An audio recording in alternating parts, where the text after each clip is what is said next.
Says we're live right now, Enrico. Everyone panic. Well, welcome. I see we already have a few people in the chat. Welcome, everybody, if you're already watching. This is not going to be a very professionally done live stream. We are using... Not at all. No. Yeah, no, not at all. If anybody would like to point us to professionals, that would be great, because that's not us.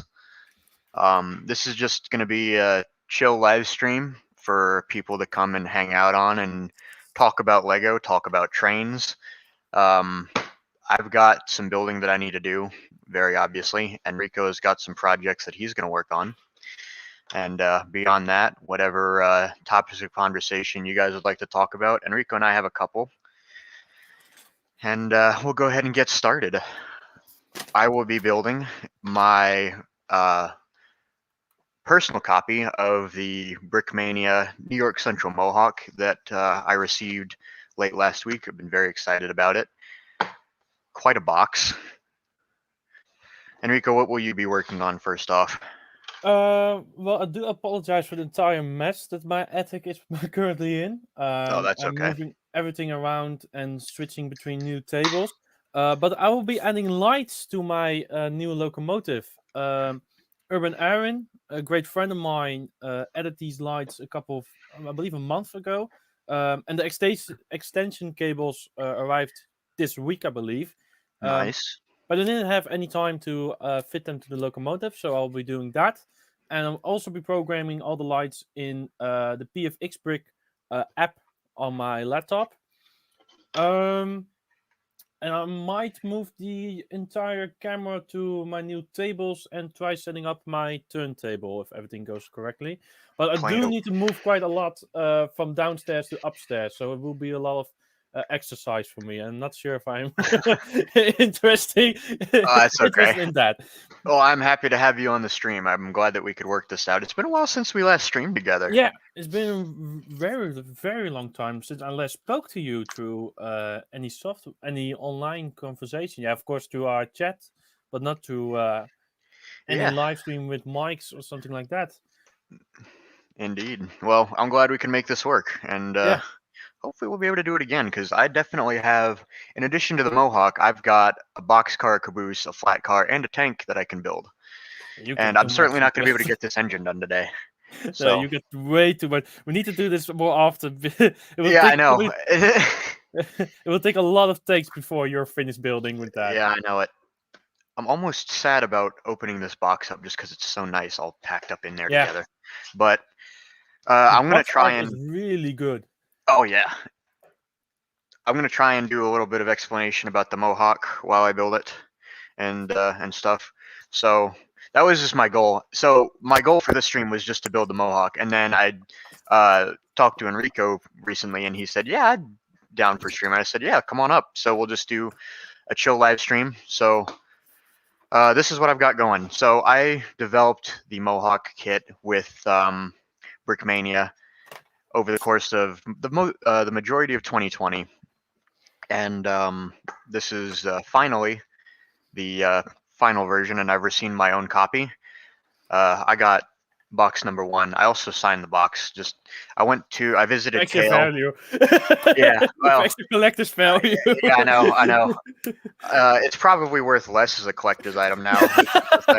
Now that I've defaced it, but yeah, I went to Kale. Kale got one of these too, and I went to his house just over the weekend, and I signed his. And so I'm like, I'll just sign mine, just cause it'll look kind of cool. So here it is. I haven't opened any of my kits from Brickmania yet, so this is the first time I'm gonna do it, and I'm sad. I'm kind of sad to do it because I love the way that the Brickmania kits look when they're just boxed up and everything, and really nicely done. Sleek.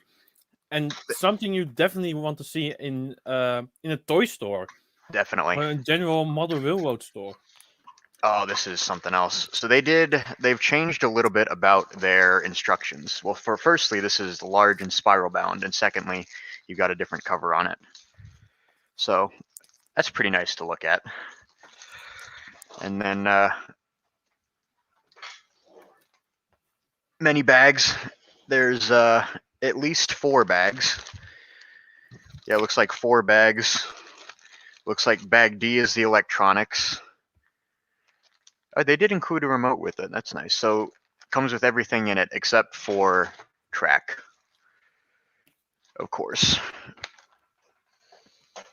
And I'm gonna run out of room pretty quickly for all of this stuff. I can only clear so much of my my builds table off, but I think I'll make it work. So it looks like there's 4 bags in here. Once you get them out of the box, bag A looks to be the display track and the minifigures. Bag B looks like it's the tender. Bag C is the locomotive, and bag D is all of the electronics. And it's powered by a PFX brick? No, it is powered by 2 infrared receivers, 2 L motors in the boiler, and 2 infrared receivers. Because if you use an infrared receiver or 1 motor per infrared receiver, they work a lot. They work a lot better.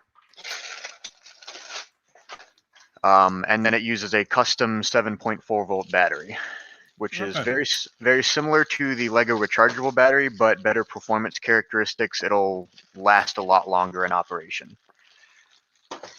So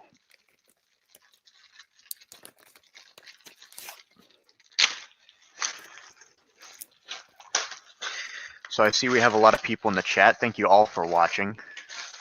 Really appreciate your support and hope you enjoy a nice easy Sunday morning or potentially evening, afternoon, wherever you are. It's 11 a.m. just after where I'm at. And it's 5 p.m. or 5 in the evening where I'm at. And yeah, how are the things around COVID doing? Yeah, seriously. Is that a topic for discussion these days? How's COVID around your area?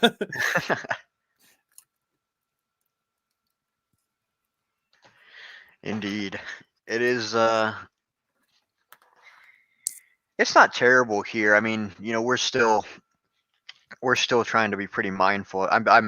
I'm certainly trying to be pretty mindful of it with keeping myself out of public spaces as much as I really can, and while still you know, doing and accomplishing the things that I need to, like for work and such like that. I really hope that we can get all this taken care of and over with pretty soon, because I would like to well, I would like to go to Lego World this year. Yeah, definitely. And really hope that ends up working out, but I guess we'll have to find out later.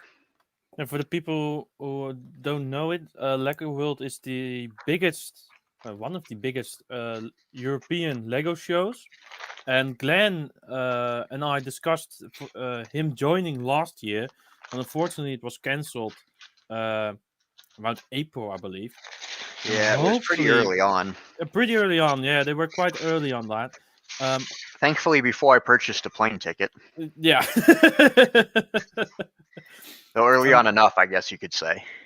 And I hope it will be possible this year. I do gotta say, it's really difficult. I saw Brickworld Chicago published a post recently saying they do want to try to go to do a public show, but their backup plan is a live show, and I think that's going to be most of the shows this year.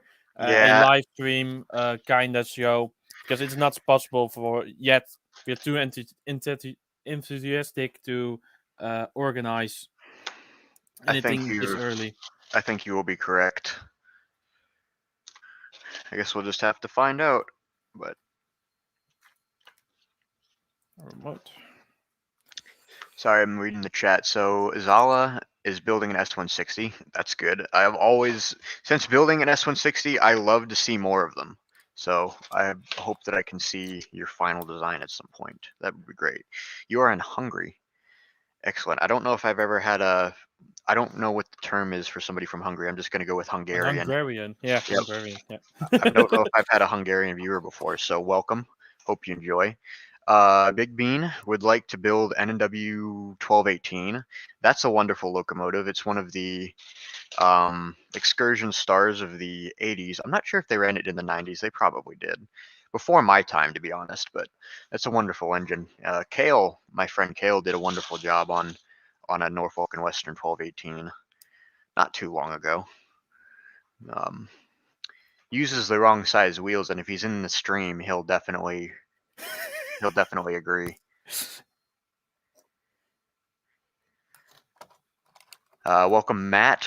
Matt was in the Lego Train community many years ago. Thanks, Matt. I'm certainly happy to carry the torch, if you will. And if you ever decide to get back into it, you're welcome at any time. And I saw Zela the Brick is asking what train I built. I built the SSN 01075. The SSN is a Steam Heritage organization here in the Netherlands. And the 01075 is originally a German locomotive, but it's currently housed in the Netherlands. It's a And BR. What class BR locomotive is it? It's a 010. So the 010. zeros were like the main high-speed intercity tail locomotives, and the Okay. tens were even faster. They were the mallets from Germany. Very And they good. could reach around speeds of 140 kilometers per hour, and that's for a steam locomotive incredibly fast. And it's currently housed quite near my home. It's about a 10-15 minute ride. I'll post a short video of it in action in the live stream chat. And I'm currently fixing lights to it, but Urban Aaron, a fellow builder from the Netherlands, added these lights quite a time ago, and the extension cables arrived this week. And I did program the lights earlier on, but I forgot what what types of controls I added to the lights. So Oh I'm darn. currently trying. It's powered by a PFX brick, and I'm currently going through all the settings to find which does what. Left wheel 1. Oh, my coworker Zach is in the stream. Hey, Zach. I told Zach to. I was talking to him earlier today, and I told him to join the stream if he has a lot of time this morning that he just doesn't care how he spends it. So thanks for watching, Zach. Thomas DeGroot is here. Hopefully I pronounced your name correctly. I follow you on Flickr. You've been doing a great job with your layout work recently. I've been really enjoying seeing it. He's from the Netherlands, isn't he? Yeah, correct. I've met him quite a few times in real life. Excellent. We have plans to meet up quite soon. But I'm Very really busy currently with work. Yesterday I was at a Steam Heritage organization here in the Netherlands, and a co-worker of mine is a volunteer, and they were renewing a piece of track. So I was out in the cold for entire day, balancing real life track. You sent me the videos and the photos yesterday morning, and I was really intrigued about what you were doing. It was pretty cool. Yeah, it was really fun. I actually volunteered today to join more. That's awesome. To join next time. But I balanced myself for quite a piece of track of their own track. They have their own piece of track, a museum line in the Netherlands, and I was able to jump on one of the ballasting wagons, and ballast the piece of track myself. That is fantastic. Yeah, most of the time I just design wheelboats, but now I'm able to build one, so it's quite fun. There you go. Let's see. I did not know that 1218 was restored in Birmingham. That is cool. And then my question is, Birmingham, England, or Birmingham somewhere in the US? No, Birmingham, Alabama, down south. Alabama, okay. That'd be quite an expensive trip to Birmingham, England. Oh, the Flying Scotsman visited the US. They did it. They did. Australia. It did. I don't know if they will ever do that again, but that's Well, it almost cool. Didn't come back, so I don't think they will do it again. Yeah, probably not. I did a school back in high school. I did a article for English on the Flying Scotsman. Oh, nice. It was an essay for about, I don't know what it was. An essay and an interview about a certain topic, and I just I picked the Flying Scotsman. It's funny that you say that because I did a similar project when I was in, I think, the 8th grade. And it was basically you had to write a research paper about whatever topic that you wanted to write about. But it Yeah. had to be like, it basically, the requirement was that you had to like pick a topic with like two opposing viewpoints. And this was like 2009, 2010 time frame. So I chose to write about the power functions versus 9-volt Oh, battle. that. That was my 8th grade research paper, and I did pretty well on it, if I recall. So that was kind of a neat project. For people who just joined in, I'm using a PFX brick for my locomotive, and I just got the first light up. Yeah, you can kind of see it. It works. And the neat thing about PFX brick, why I'm really big fan, is first of all you're able to connect a speaker, which is really annoying for other builders instead of me, because you can download all the sounds you want on the PFX brick. Last year on Lego World, 2 years ago, I got a ringtone from an iPhone on my locomotive. So randomly, somewhere on the layout, an iPhone would ring, and you would see people Everybody pulls out their grabbing their phone. Yeah. phones. Oh, that's a good one. That's a good prank, and I love it because like you got the locomotive and it's just moving away from you at the same time. So it's like, Exactly. But it was louder than the locomotive sound. oh I my set it up word, that the locomotive sound was just normal, and that's the incredible. ringtone was +2, so it would be much more louder than the Oh and my Race, word. a fellow BMR contributor and a member of our group, put the theme song of Thomas the Tank Engine on his locomotive. Oh, that you can't go wrong with that. So you heard Thomas the Tank Engine go around the layout. It was really fun the first time. Oh, But he said perfect. you need to listen quite carefully to my locomotive and just turn up the volume and play Thomas the Tank Engine. It was perfect. Oh my word. But the neat thing is you can program lights, for example. So this one I programmed to fade, so it turns up volume and goes down in quite a Oh, realistic that's way. awesome. Um, PFX Brick has a lot of really nice capabilities like that. yeah, you could do it as a flicker light, so it would go on and be like sort of a candle. Engine glow, a photon torpedo. That's quite nice. A blaster. There you go. That's Random figure awesome. is, yeah, it's really cool. I really like PFX Brick. I got another one for a locomotive that I'm working on, with also a sound. And I do got some other small projects that I'm working on, and I do want to kind of replace all my current options for PFX Brick. The only thing is, the app for Android is really terrible. Oh yeah, I've heard.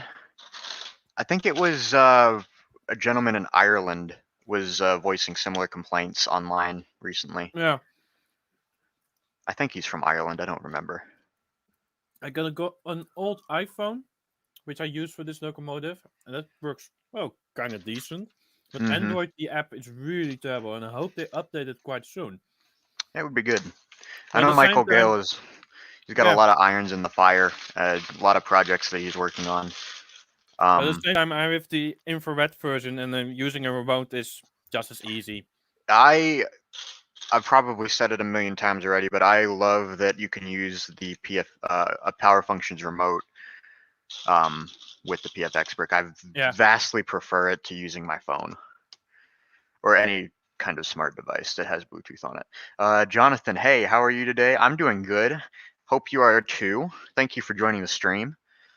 Calvin, I don't think that the New York Central Mohawk, at least the L2As, were used in passenger service. I'm pretty sure it was very strictly a freight engine.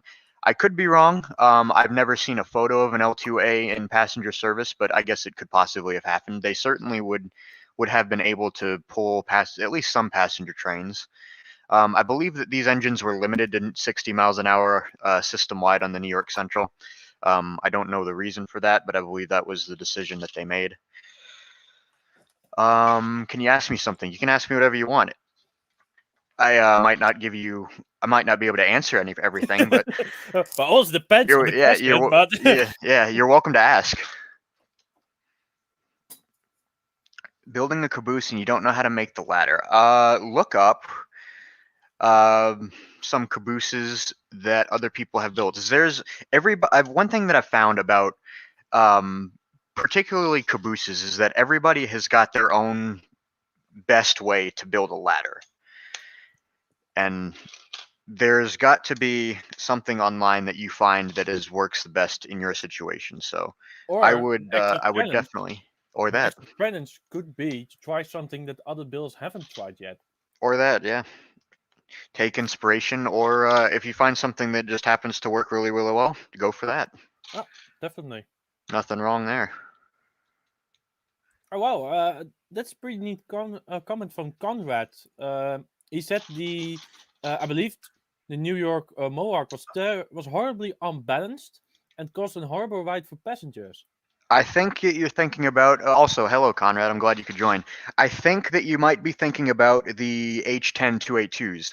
As far as I've researched, the L2As were very well liked by the crews.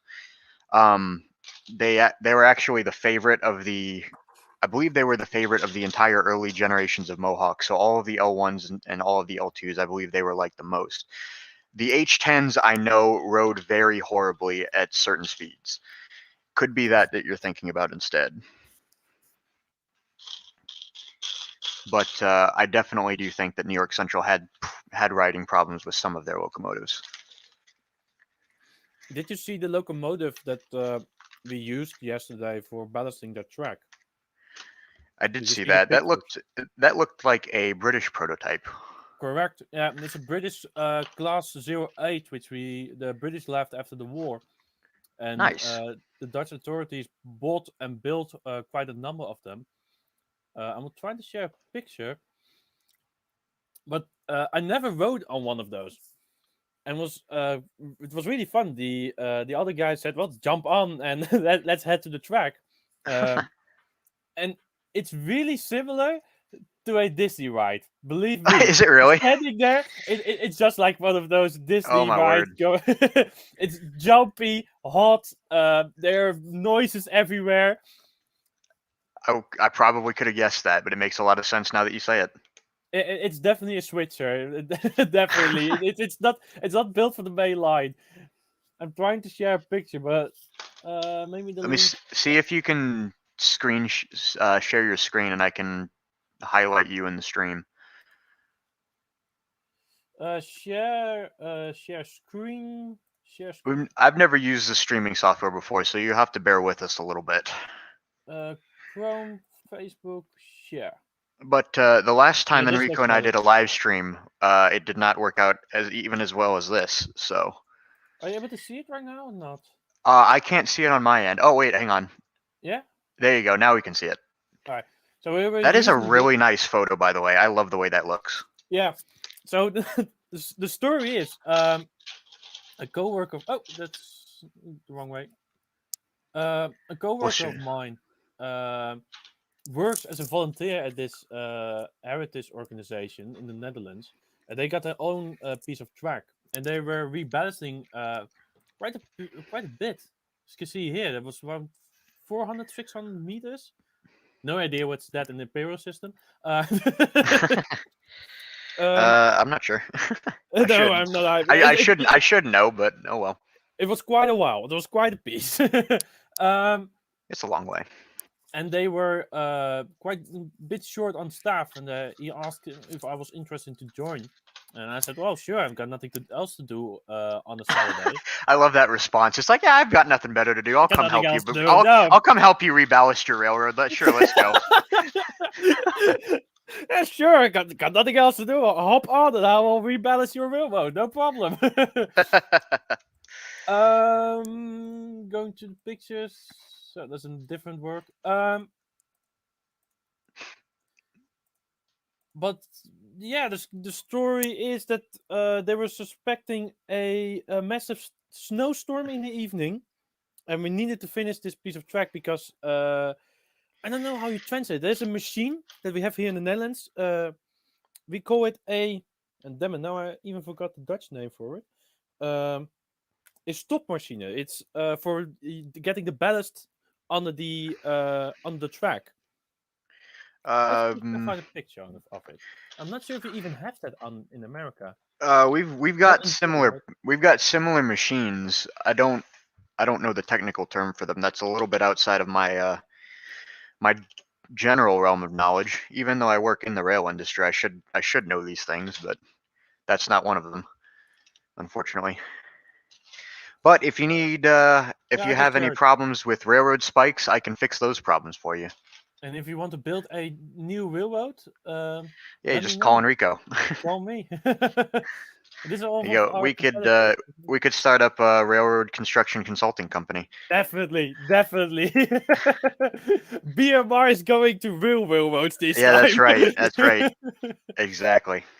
So this is for the machine that we have of our of the company that I work at, um, and it's well, it puts the ballast underneath the track really.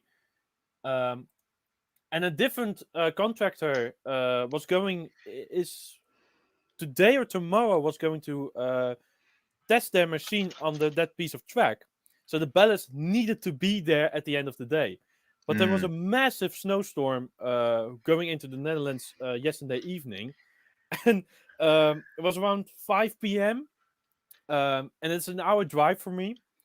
Um, and we just needed to do one last piece, and we needed to go back.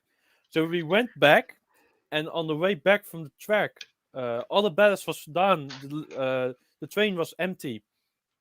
We Oh put wow. all our work stuff inside the wagons, closed them up, headed into the locomotive, and it started snowing. What timing? And but it was an hour drive for me, and I needed to go from there back to home. So it was a 40-minute drive with the locomotive, and they were asking Oh me, man. "Are you going to stay for dinner? Do you what do you want? It's like, no, Can I we want to go order? home, man. Can we order something for you?" And I was like, "I needed to go back." Yeah, it's like, dude, I'm trying to go to sleep tonight, man. I appreciate it, but I'm trying to get out of here. Yeah, I didn't want to stay in there. I'm stranded in the locomotive, sleeping in the underneath some blankets. I wanted to go home. Oh my Um, word. so we ended up at their main station, um, and it was dark, starting snowing, and I just saw the perfect opportunity to take a picture. And I was like, "Am I going to take this picture and maybe need to drive through the snow, or am I not going to take this picture and going to regret it?" And I took the picture Yeah, and yeah, drove through yeah. snow. I would have made the exact same choice. But it was really fun. Yeah, it was quite a strange experience because most of the time I design railroads for a living, and most of the time I just sit behind a desk designing these, and now I was actually building one. So yeah, it was quite fun. I would definitely do it again. I actually volunteered at the same organization for next time. Sounds like a fun day. And Conrad has a perfect response. The all-new BMR one-to-one scale building kit. Oh, exactly. That's exactly what we're gonna come out with. Yeah, exactly. Oh my word. Um, Bean has just finished an Alco S2 for the Pennsylvania. That's nice. I like a good Alco S2. And working on a 611. Excellent. 611 is such a nice engine. Top Hat is here. Hello, welcome to the stream, and I hope you're enjoying so far. Do I plan on making any Mallet locomotives in the future? I have to think, and I don't think that I will. It's funny that you asked that. I was literally looking at my 2-page list of locomotives that I would like to build last night. And locomotives, cars, trains, you name it, it's on there. And I don't think that I had a single Mallet locomotive on it. Now, Mallet being a steam locomotive that uses its steam twice, and that's the way that I'm answering that question. I would like to build a couple of articulated locomotives, but they are simple expansion, single expansion. Oh, I looked up my the Mallet, Malay. a Oh, you French don't name. oh, you don't pronounce the T. Okay, Yep, Malay locomotive. Yeah, they're quite interesting. they are. Strange too. Which Frankenstein is. it's a really interesting chapter of steam locomotive history is the development of the Mallet. Let's see what else. And the New York 611, just Googled it because I didn't know which locomotive you were talking about, but that's Norfolk and Western. It's the it is gorgeous. the Norfolk and Western. Okay, Yeah. sorry. All right. And it's one of the best. It's a good one. Beauty. I really like the small golden lining above the Yeah. dark red stripe. That's really neat. It's a very good look for an engine. Yeah, definitely. Where am I going with the construction? I'm assuming you mean with what I'm doing right now. The instead of building the locomotive first in this kit, I'm building as directed by the instructions. I'm building the display track first. So unfortunately, no locomotive work yet, but this display track shouldn't take too long. It's a fairly simple build by comparison, so I should be able to build and work on some trains here in a little bit. What other brick model railroad or steam locomotives are coming in the future? Well, we are still going to do a big boy. We haven't obviously had to push that way back in our schedule, but we are still planning to do that at some point.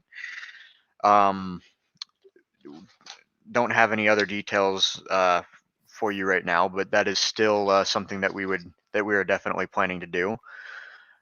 You have a suggestion that you think no one will see coming. Well, fire away, and I will give you a rating out of 10.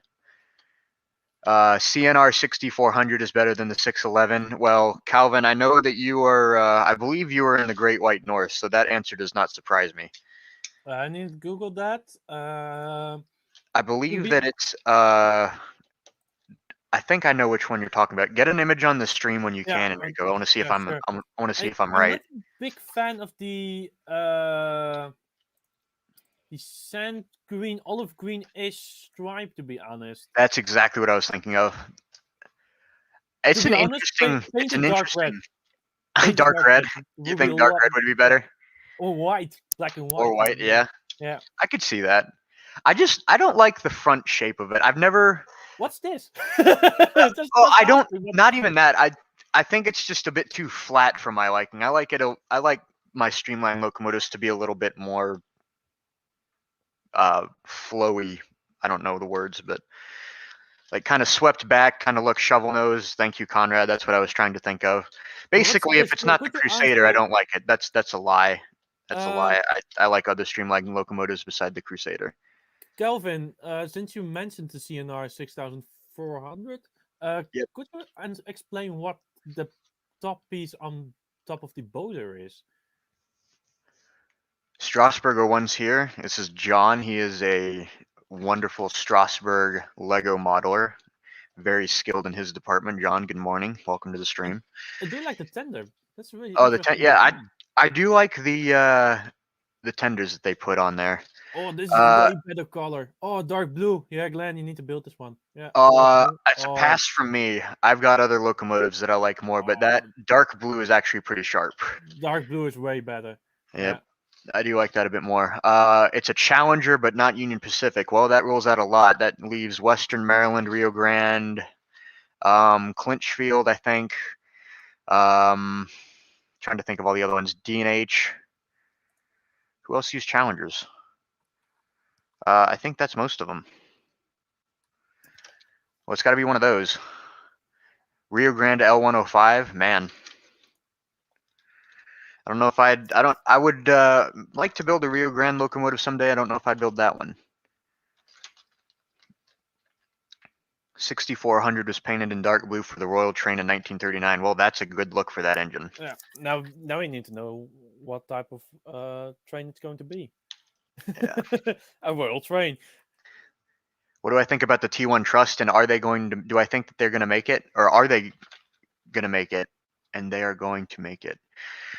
I love that the T1 Trust exists. I am so happy that they're around. I wish I could support them even more than I have already.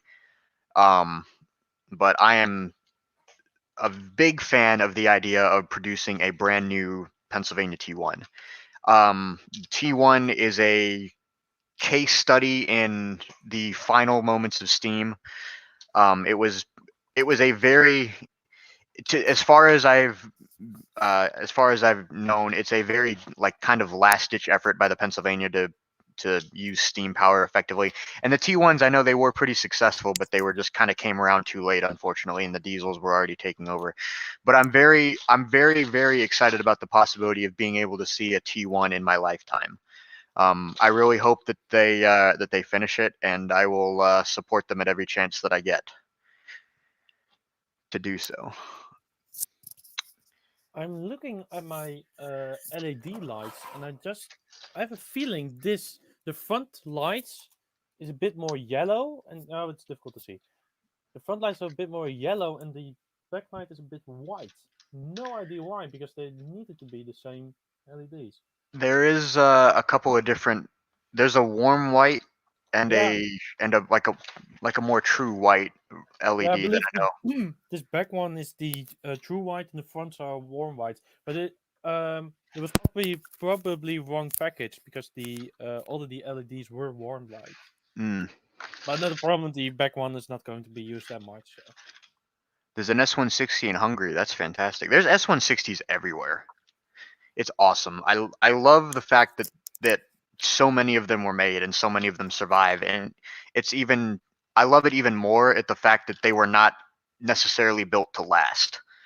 They were just built to be put immediately to work, and then once you got your real locomotives back in operation, that's when you didn't really need them anymore. But they're still around, and a lot of them are still running, and I think that's awesome. And the royal train was used by the Queen when she traveled through Canada. Oh wow, that's quite an interesting fact. The more you know. See, Yeah, everybody on these streams learns something new every time. definitely me. No matter if you're hosting or you're in the audience, you learn something new. There's always a wealth of knowledge. Steambricks is here. Welcome. I hope you enjoy the stream. I hope you're having a good Sunday. The favorite class of locomotives you like the NNWYs. Well, which Y? Because there are some a lot of them are the same, but a lot of them are different. Which Y? Enrico, which one of your favorite classes of locomotive? The one that I built is a really neat one. The 0110. Of The course. high speed locomotives of the German railway.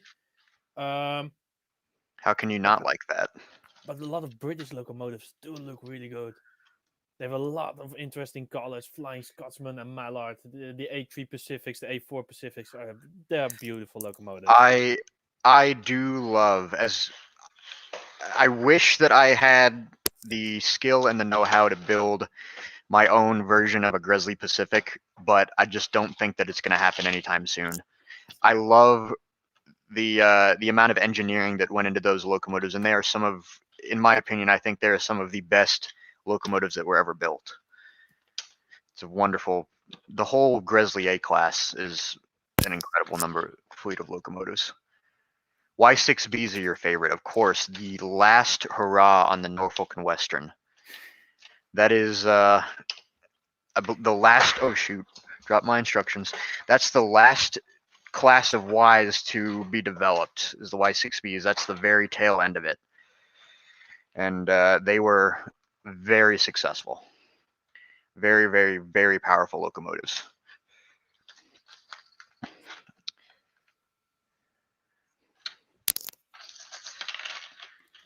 I think the A4s are overrated. That's a No. fair thing. That's a fair thing to say. I'm not gonna say I don't see where you're coming from. I would say that the Mallard and the Flying Scotsman are like the big boy of Yeah, England because exactly. everybody knows them, everybody loves them. But even at their core, they're still a fantastic locomotive.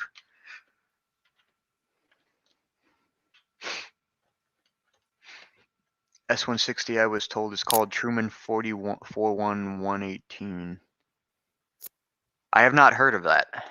Is that the one in Hungary that you mentioned?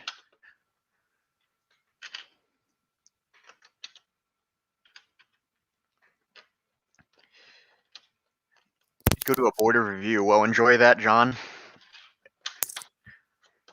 I'll probably leave this stream up on my channel for if you want to come back and catch the rest. Kale says that the E6 on the Pensy was probably his favorite overall class. Kale, I thought it was the T1. I thought that you were a T1 man.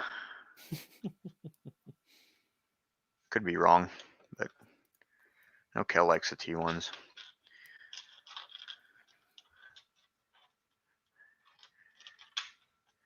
If you've just recently joined and are confused about what's going on, well, there's not a whole lot to explain other than Enrico and I have got some Lego projects going on, and beyond that, we're just having some good conversation.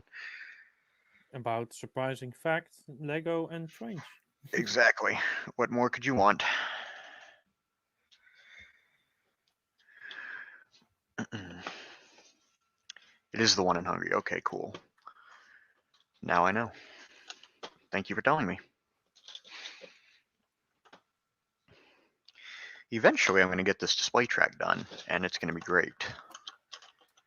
And it'll be nice because I can use it to take pictures of other locomotives on. T1 is your second favorite, but it's close. Okay, that makes sense. I have no idea which lights are just connected. Oh dear. Nothing is turning on, so that's not a good sign. Oh dear. Maybe got just the ends wrong. Plus negative. Yeah, put the negative on the positive side, and vice versa. That's not smart. I can see like the math symbols coming out of your head. No, it's not math. It's just one entire chaos of cables going through my locomotive. We try to use as little of, not too much, because there is a bit of space, but not enough to put. Yeah, to have that many cables. So we try to do as little as possible. And we did quite a good job, but now the connecting part is the difficult one. All right. Okay, so this is the display lights that needed to be on a different channel. Harrison says he's very partial to the Yellowstones. I'm glad that you mentioned the Yellowstones. They're a good bunch of engines.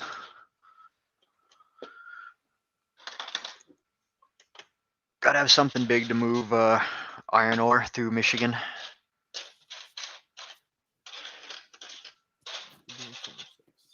Oh, I'm breaking something.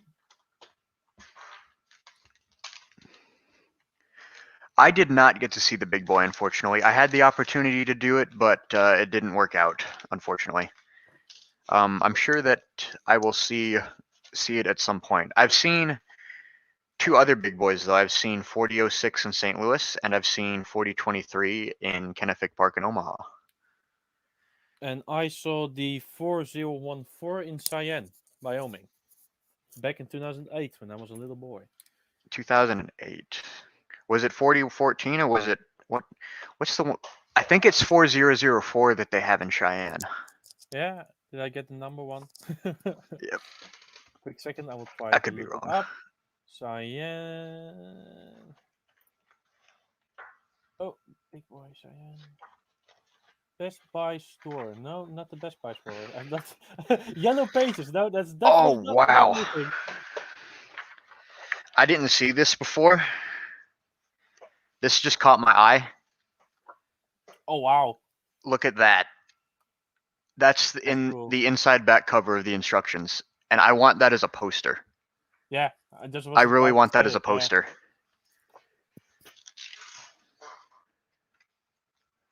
Yeah, it was the 40. No, you're right. The 4004. Awesome! I got it right. Yeah. Nailed it.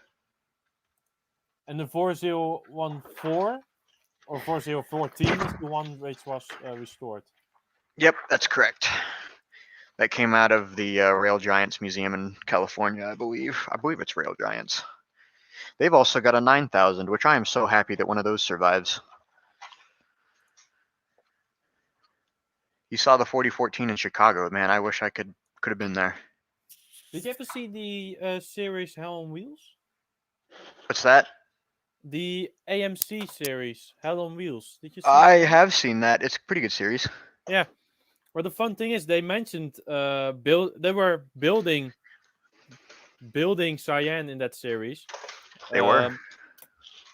and it was really fun because I visited Cyan quite a few years ago, and it was funny to have that mentioned in the series, especially since it was back in the day a quite big connection hub. Oh, definitely. I believe it was. I believe that Cheyenne at least used to be one of the hubs, one of the biggest hubs in Union Pacific. I'm pretty sure it still is. I know they've got a huge yard out there, I think. Um, seen an Allegheny and a Hudson at Baltimore. I've seen both of those. And the C&O Canal is, I've seen, I think, one of those in Baltimore. I've seen very many of them. How many Mohawks did Brickmania produce? They made 25. Will they produce any more? I think that they will. That they are planning to. I can't confirm that. Don't take my word for it, but I think that they are planning to.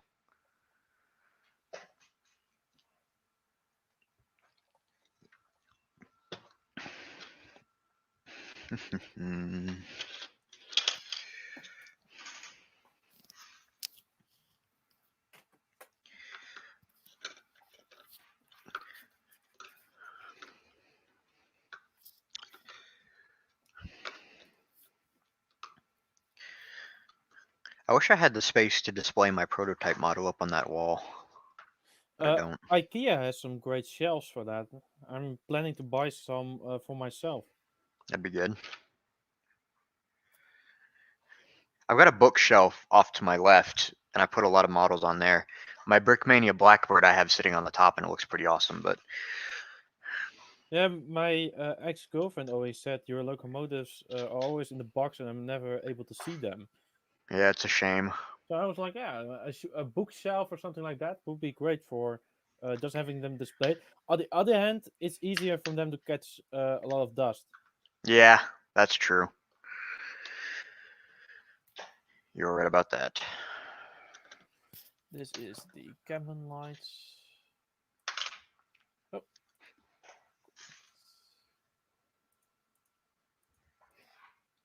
why isn't it connected? Gonna work on your flat car now? Fantastic. Flat cars are good things to have. You can do so much with them. Put anything you want on flat cars. Anything you want. Number 3. Well,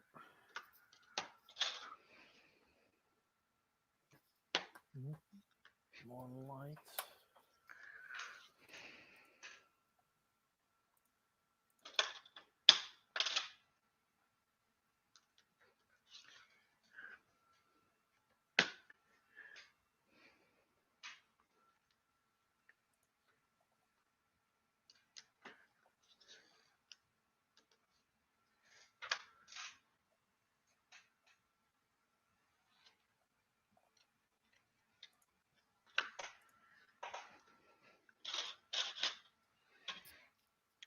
A southern bay window caboose. Oh, that's nice.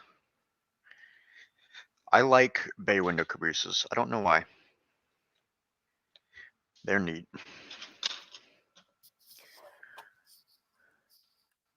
How do I plan on making the big boys tender wheels? Do I think I'll snake the bogies? Oh my goodness. I see you watch Brickmania videos. I don't know yet. It's an engineering challenge that I have not needed to solve yet, but I will cross that bridge when I get there. I have a couple of ideas.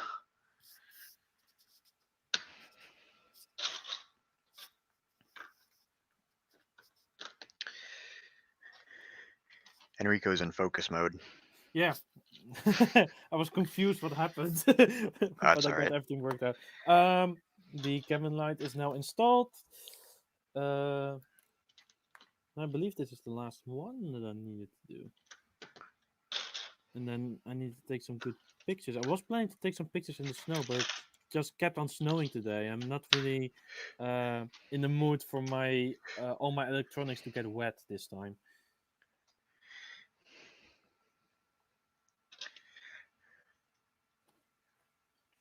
Let's see, this one.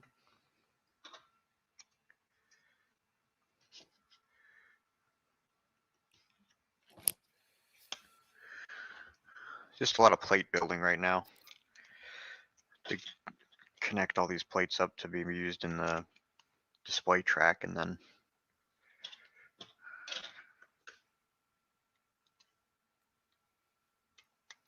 Okay. we're getting there. I want to move on to more interesting parts.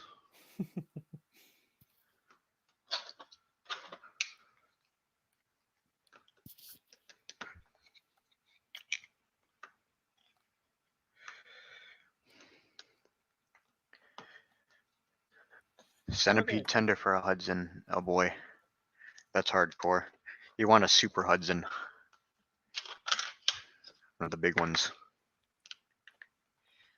They're pretty neat.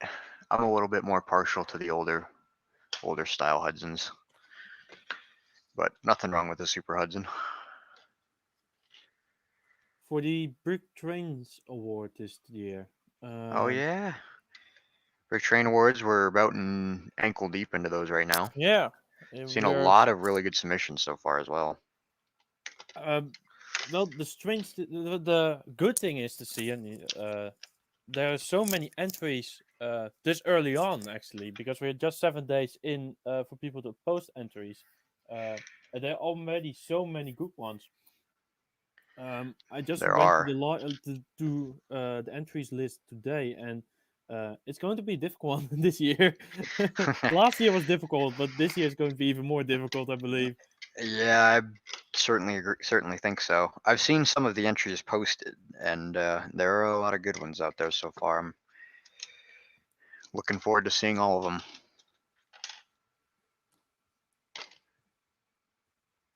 20 people in the stream. You're correct. I'm very glad that you all decided to join in. I appreciate it. Hopefully you have been enjoying so far and have hopefully learned something new.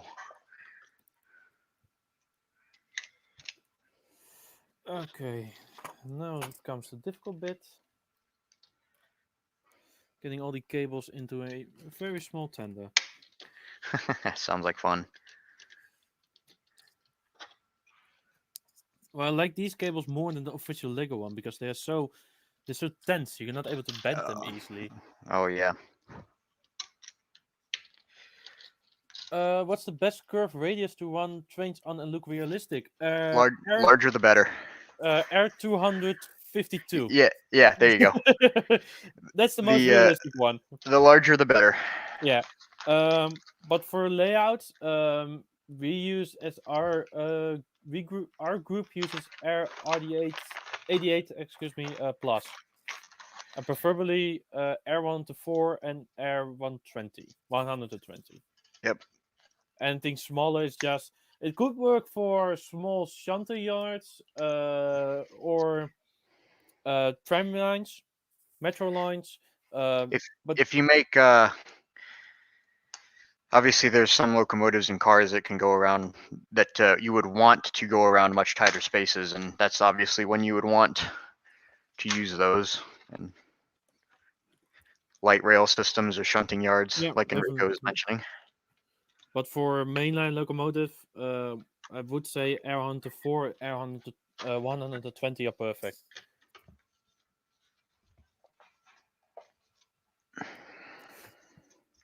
Conrad said that school has been really heavy lately, and he is not able to photograph his models. You got quite a few weeks left. It's until the end of February, so you have enough time for them for you to enter.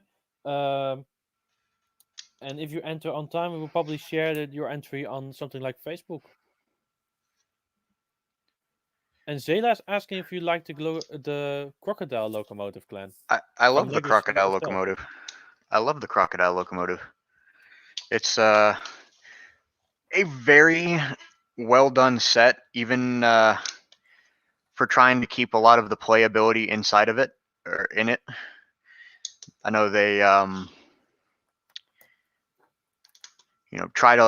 been trying some new things recently, and particularly with the more adult targeted sets like like the bonsai tree and stuff that just has a lot less playability, but are nice, cool, sit out in space and kind of display models or display builds. I think the crocodile is very good for that. It's a very interesting choice of prototype for a kit like that, and I think that the playability features that they did build into it, like the obviously the fact that you can motorize it, I love that. I love that they actually did put a pretty solid amount of detail in it. Obviously, it's a Lego set. I don't think that, and fans of Lego FOLs, anybody who buys the crocodile and wants to use it more as a running model is probably going to be less satisfied with some of the shortcomings of it.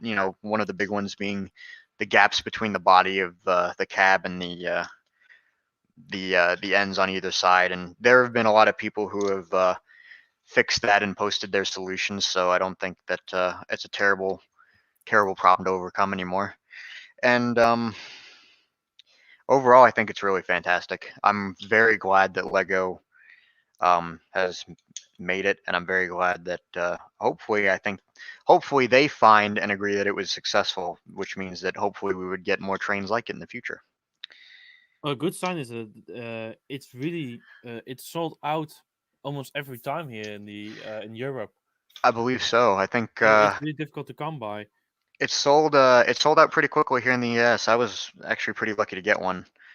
I made sure that I called, actually. There was a Lego store in the area at the time, and I called them the day of, and I was like, "Hey, do you have the crocodile set?" And he's like, "Yep." I said, "Can you hold it for me?" And they said, "Yep, you can do that." So I went by like an hour later and got it.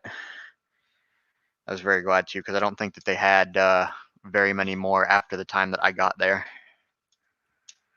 So it was very nice of them to hold it for me. Can you submit a secret model and request that it's not shared on social media? I suppose so. You could, but on the other hand, if it wins, it should be shared. Yeah, if it wins, it's going to be shared. Yeah.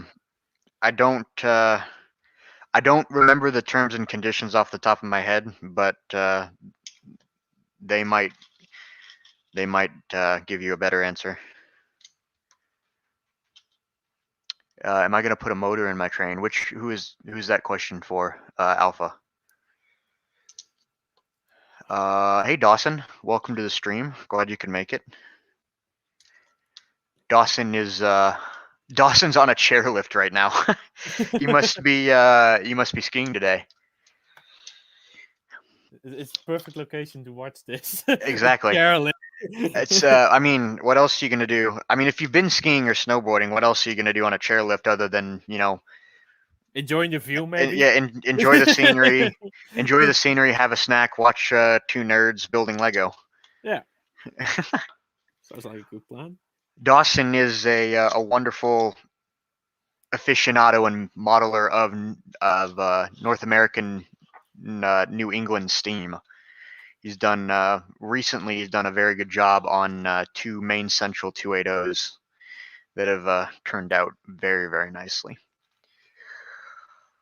What rolling stock will BMR do in the future? One of the ones that we are planning on is, oh goodness, all of them escape me at the moment. I've got a couple that I would like to turn into products at some point. I haven't moved forward with that officially yet, but it's on the list. Keep it a secret until it arrives on my doorstep. Oh, so it's that model that you're posting. Okay. Conrad has been teasing me for months about a model that he is gifting me. Okay. And I am extremely excited to receive it. Oh, there it is. I dropped the part. So you might email them when you submit it and specifically ask that it be kept off social media until the time is right. Dawson is instructing today. Well, I hope that goes well for you. I hope you get some good trail time in. I wish I could join you, honestly. I went skiing last December and it was a blast. Well, the difficult thing here is that I'm trying to pack in a lot of cables in a very small compartment. I'm trying to give everybody a better look. I'm using the PFX pick right here with the PinLab Duo extension, Oh, and that's one of the some light boards that they sell. yeah, one of the light boards and these quite standard extension cables. But there isn't a lot of room inside my tender, and there also needs to be a speaker and a battery box. I mean And I'm this. I mean trying this to honestly, but good luck. yeah that I need good luck for this one. Yeah, It's packed. no kidding. I've been trying different options for battery boxes. This is a Chinese one made copying the official Lego one. I'm also maybe doing a something else like a mobile phone charger, something like that. Um, I haven't found anything that suits my interest, suits my ideas. Um, I know quite a few builders use 9-volt batteries, but I'm to be honest, 9-volt batteries just drain so quickly, especially if you use them for a locomotive. Let's see. Do we have? You're welcome for the side rods, Dawson. I was very happy to make those for you, and I'm glad that we finally got them working right. Well, you finally got them working right. Glad that I finally was able to print the right lengths for you. Do we have conventions in Dallas? I have never been to a convention in Dallas. I would love to go to one. If there's a good one down there, I would be interested in going if I can make it. The SD40 instructions. I don't have a good answer for you. Kale is in the chat. He might have a better answer for you. Speaking of Kale, he says that BMR is working on a 3-unit well car set, so a intermodal car that will be a good match for the SD40. We've got a Pennsylvania X29 box car, a good tried and true steam era box car. Can't go wrong with that. And a heavy duty flat car. Oh, I know the heavy duty flat car that he's talking about now, and I definitely will be building one of those for myself. You've built quite a few boxcars and other freight wagons recently. I have published those pretty recently, and very happy with the way that all of those turned out.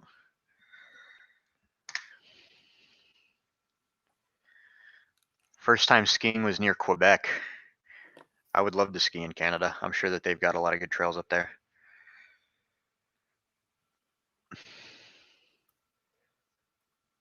Possibly another 50-foot box car, possibly another refrigerator car, and a special flat car set.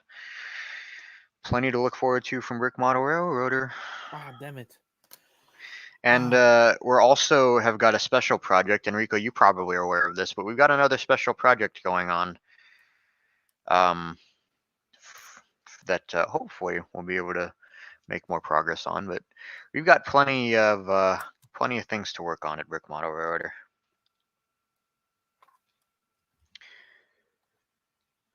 Which rolling stock has Brick Model Railroader made that it works best with the steam era? Well, a lot of them. I think the ones that would not work with the steam era would definitely be the longer box cars, like the 50 and 60 footers. The bulkhead flat car and the international caboose, I don't think would work as well for steam locomotives.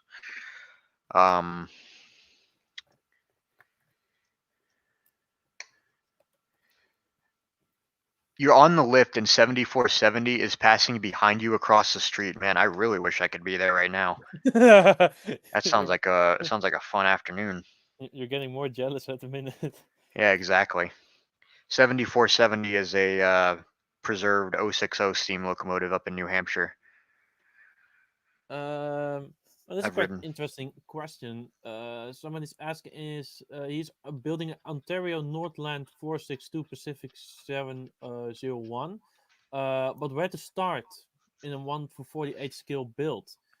Well, you want to take that answer, or do you want me to?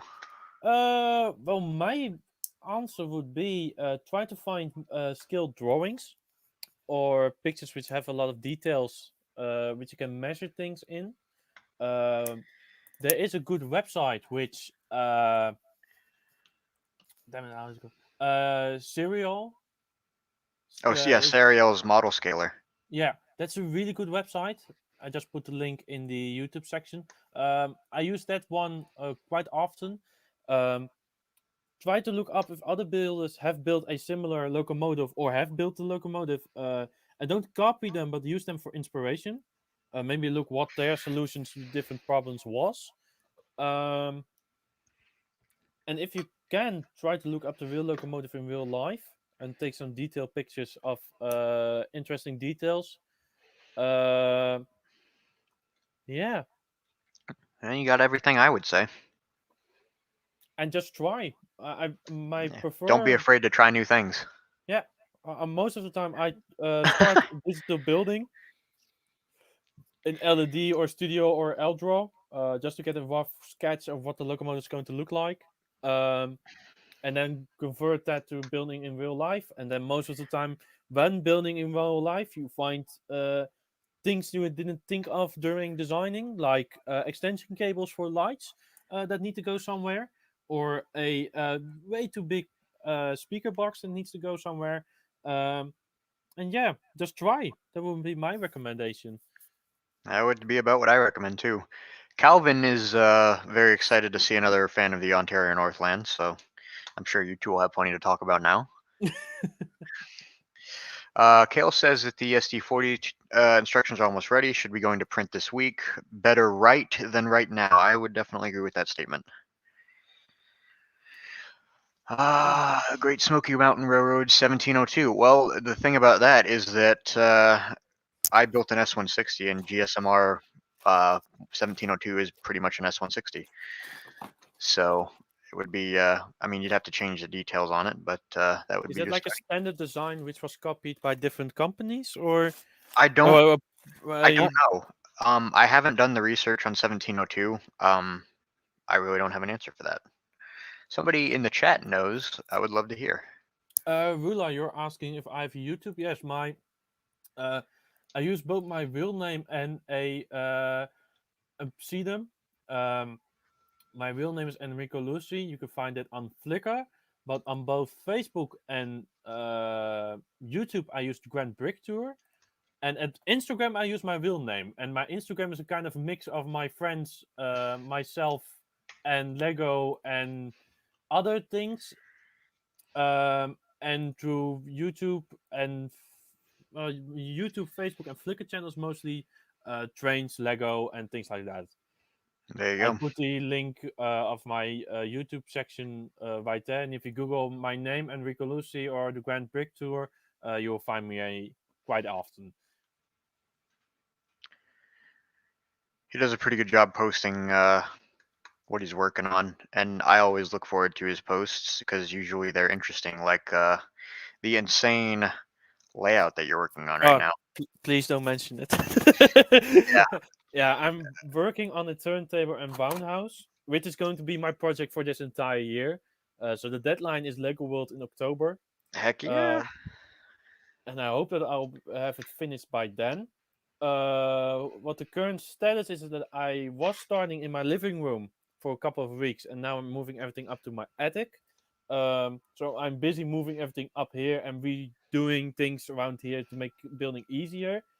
I've got the floor plan kinda ish working, and the walls I'm working on right now. Um, Once I've got one of the sections completed, I'll copy that through the entire build. Um, I hope to have something around 12 sections in my roundhouse for Holy cow, locomotives to be able. that's a lot. Uh, and it's kind of too early, but the lights have arrived this week for my for the roundhouse also. Oh wow. Um, because I'm planning to add all the lights myself. Uh, so think and just crazy detail lights. So desk lamps which can turn on and on, welding lights. Oh nice. I was thinking the cleaning pits, the pits underneath the tracks where people are able to clean the locomotive underneath. Here in the Netherlands, they have different. They have lights. They have just normal LED lights in them. I'm planning to get those inside those pits in my roundhouse too. And I am planning, but I haven't found the solution yet. Uh, 2 years ago, there was a model railroad show here in the Netherlands, and a Czechoslovakia guy attended that with a quite neat layout, which was a locomotive works. And I do have a video of it somewhere on my PC, and I'm trying to look it up because he also put those lights all in by himself, but he Wow. did a little extra thing, which I am planning to add to my roundhouse as a well, a kind of joke and uh, just to have fun with visitors. Um, Going through the pictures right now, trying if I'm able to find it.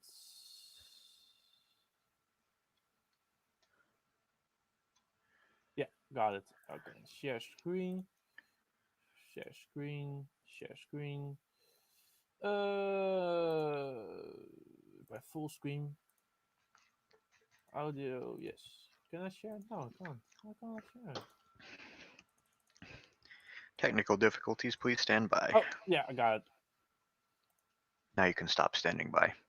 Hold on, let me add it to the stream. Oh. If I'm correct, you're able to hear the audio also. All right, hold on, let me. Okay, make Yep. So it was a, like I said, a locomotive yard. Wow.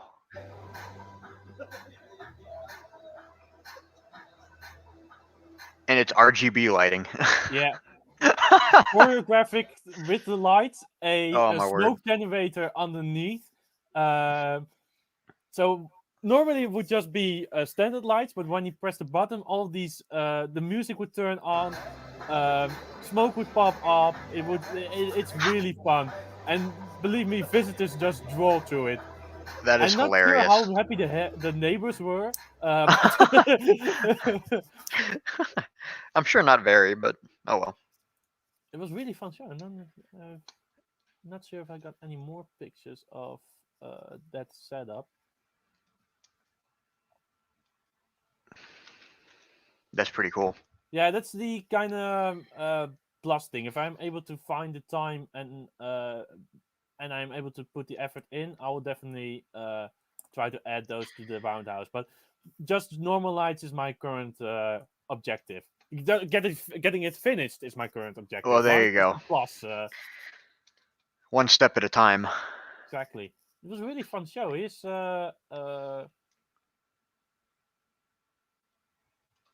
He's raced fixing another of his engines. He will There you probably be very happy of me sharing that picture. go. This is Lego World 19, right? No, this is the small. This is a model railroad show back Oh in right. two. This. Oh It right. was the You told me about only this one. show I attended in 2020. It Got was it. in January and it was the only show, and it attended the entire year. So it was a horrible year. And I'm currently building this locomotive. It's work in progress somewhere up here, which I'm is really a excited for you to finish that one. yeah, it's a German locomotive, a Kriegszug, which was left in Belgium after the Second World War. And I love the colors: dark green, red, and black. It's really fun. It's I do have fantastic looking. the sound files. I already got them. The PFX book I already got them. The design I've already kind of worked out. So yeah, hope to have Excellent. that finished somewhere in the near future. Are there any fun pictures of which I can share? No, not really. Always enjoy pictures from a good show. That was definitely a really good show. It was unfortunate it was the only show that year, but it was really fun. Um, no, not really. Not other. Oh, this was the setup that I managed without the strange color lights on. There you go. Oh, that looks really cool. Yeah, it was a really cool one. I believe they actually won quite a few awards with this layout. I would This hope setup. so. That's a really nice display. It looks just wonderful. I do gotta say, visiting standard or normal model railroad show is always a fun place to get some inspiration. Absolutely. We'll get back to the chat here. Got some questions, I think. What do we think of 148 scale versus 138 scale being the proper Lego train scale based on the track? Well, I think that there's no proper Lego train scale. I think that you are welcome to do whatever you like when it comes to building a train in Lego. 6 wide, 7 wide, 8 wide, 4 wide, 1, 2, 3, 9. 14, 9, 8, 7, 10, whatever you want to build, there's no wrong answer. The only wrong answer is telling other people that they have the wrong answer. Correctly. We're in the Netherlands build mostly 1 to 45 scale. Yeah. Which is fits more of the European size locomotives. I would say that I am about at the same place. I scale is a range for me.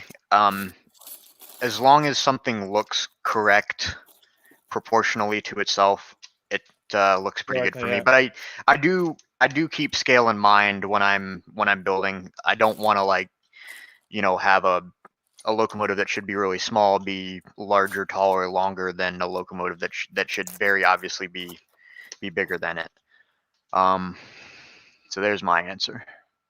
Where did you get the sets? I guess this one I got from Brickmania. Currently not available, but like I said earlier, I believe that they plan to make more. Don't quote me on that. I also have the boxcar, caboose, flat car, and tank car that they produced at the same time. Enrico is working on 100% custom stuff instead of sets. Yeah, correctly. Kale answered the Conrail paint scheme question for the SD40-2, and the answer is yes. There's 2 of them. Welcome, Nerd Brick. Welcome to the stream. I hope you enjoy. Thank you for watching. How did we come up with the idea of using 148 scale? Well, so 148 scale is technically not the scale that we use. It's the closest nominal scale that's widely known, being O scale, 1 to 48. The technical scale that I use is what is sort of commonly known as pen lug scale, which is a scale of about 8 studs to 10 feet, or 1 stud to 15 inches.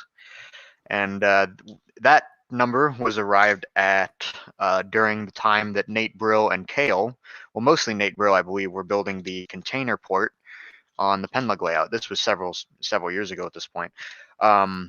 And as the story goes, they were determining what length a standard 40-foot container should be. And that number was determined to be 32 studs, which reduces, of course, to 8 studs to 10 feet. And so if you do the math and do the conversions and all stuff like that, it comes up to about 146 scale, 146 and some decimal. But it's close enough to 148 for our purposes, and nobody has ever built a truly scale Lego locomotive or freight car or anything anyways, so scale is a range. Yeah, scale is a range, but it's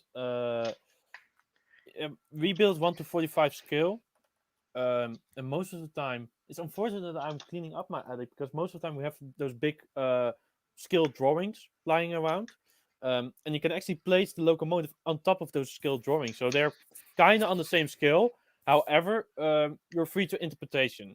The height of this locomotive needed to be 11.67, if I'm remembering correctly, and I made it 12. Things like that. That's fine. Yeah, we use scale as a reference, and yeah, like Glenn said, you can't make a locomotive that needs to be small way bigger.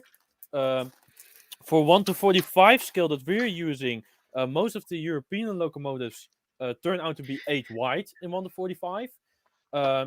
Also, O gauge here is 1 to 45, so most of the decal sets and things like that match up.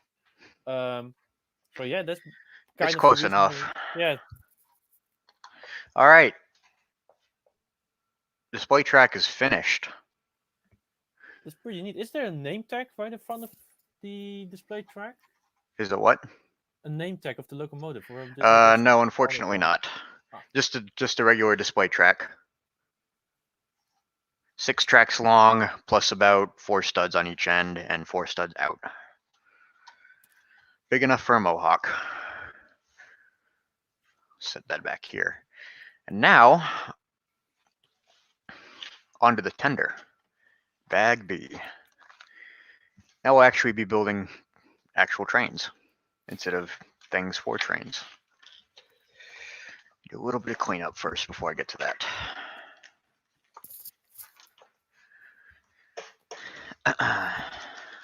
How's everybody doing this Sunday? Wherever you are in the world, hope you're doing well.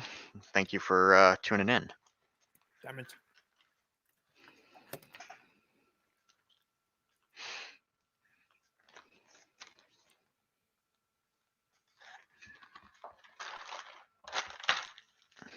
One of the extension cables is a bit damaged. It just keeps on getting unconnected.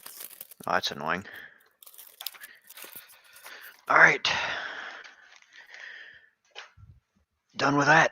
On to bag B. Bag B contains the tender. Everything in the tender. Except the electronics, I believe.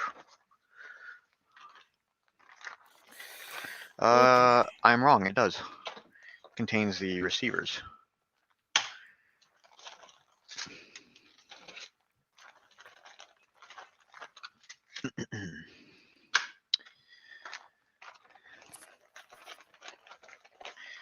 There's the printed parts for this engine, at least a few of them. Lovely New York Central Gothic lettering. There was a guy here in the Netherlands who he was also planning to build a roundhouse, and he had a really fun idea. He was going to build one of the most famous locomotives of each country and have those in his roundhouse. Oh, Have that would kind be of a wonderful. collection of the entire world. That would be wonderful. Even though it's not like an accurate thing to do, I still love seeing things like that. Yeah. I should probably put these guys together.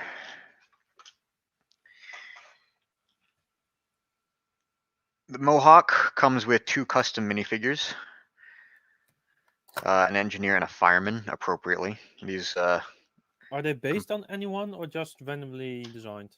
the engineer, as far as I'm aware, is not based on anyone in particular. However, the fireman is supposed to be a representation of me. Apparently, that's what I look like in Lego. Yeah, definitely. Yeah. There needs to And so be a new profile picture. that's right. So there's the fireman. Landon at Brickmania did a wonderful job on these. Yeah, that's Detailing really is cool. Yeah. exquisite. And then the engineer. Same body figure, different head, same hat, same bandana. And they come with an oil can, appropriately, and a big wrench, because everybody needs a wrench when they work on steam locomotives. And a hammer is also preferably. Yep, especially if your name is Jeremy Clarkson.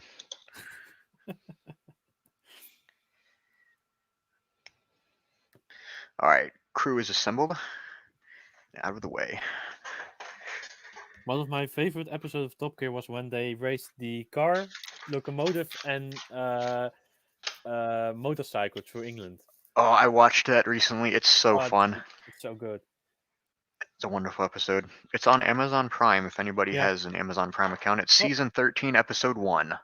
The only reason I know that is because I watched it that recently. Amazon Prime doesn't have Top Gear here in the Netherlands because I believe somebody else has the rights to show that. I'm not sure which one. Oh, that's a shame. There's so many currently right now. It's incredible. The Disney Plus is releasing how we call it? Star? Is it Star? Yeah. Something like that.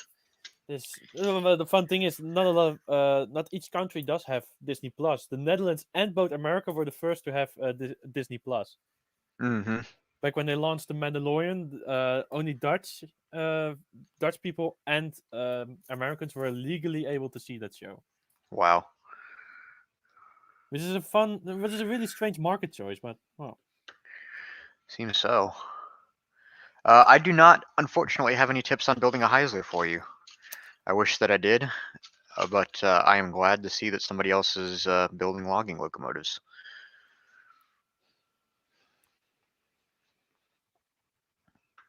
I would love to have a Heisler. I'd love to have an example, a good example of one of each of the three main logging locomotives that we used here in the United States, being a Shea, a Heisler, and a Climax. They're very interesting engines. Let's see.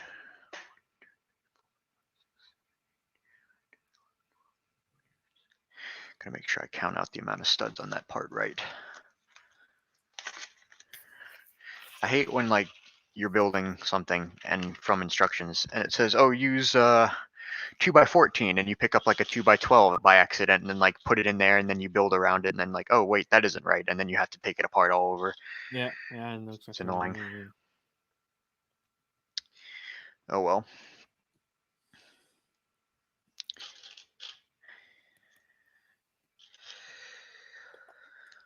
Let's see.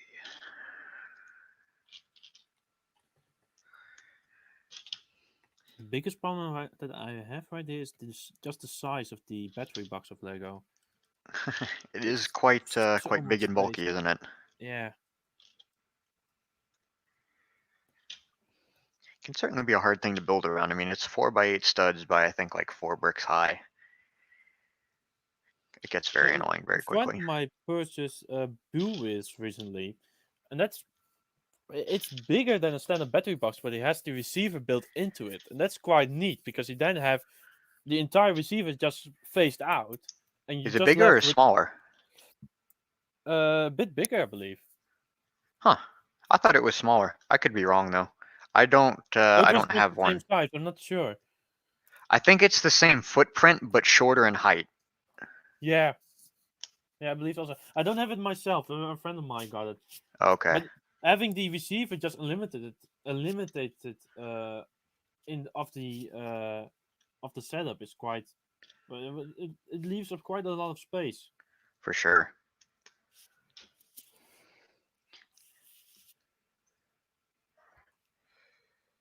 Let's see.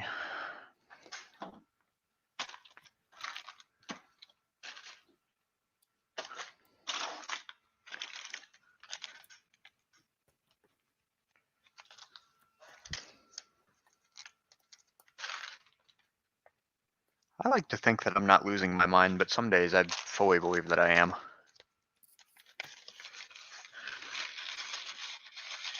Like, no, this part's not in that bag. I need to look somewhere else. And then 2 minutes later, oh, that part was in that bag all along. What in the world?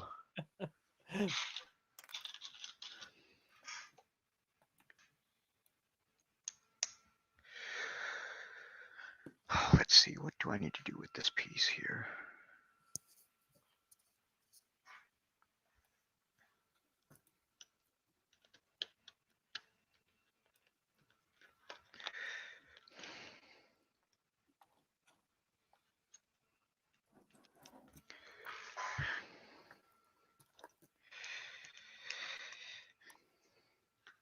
Yeah.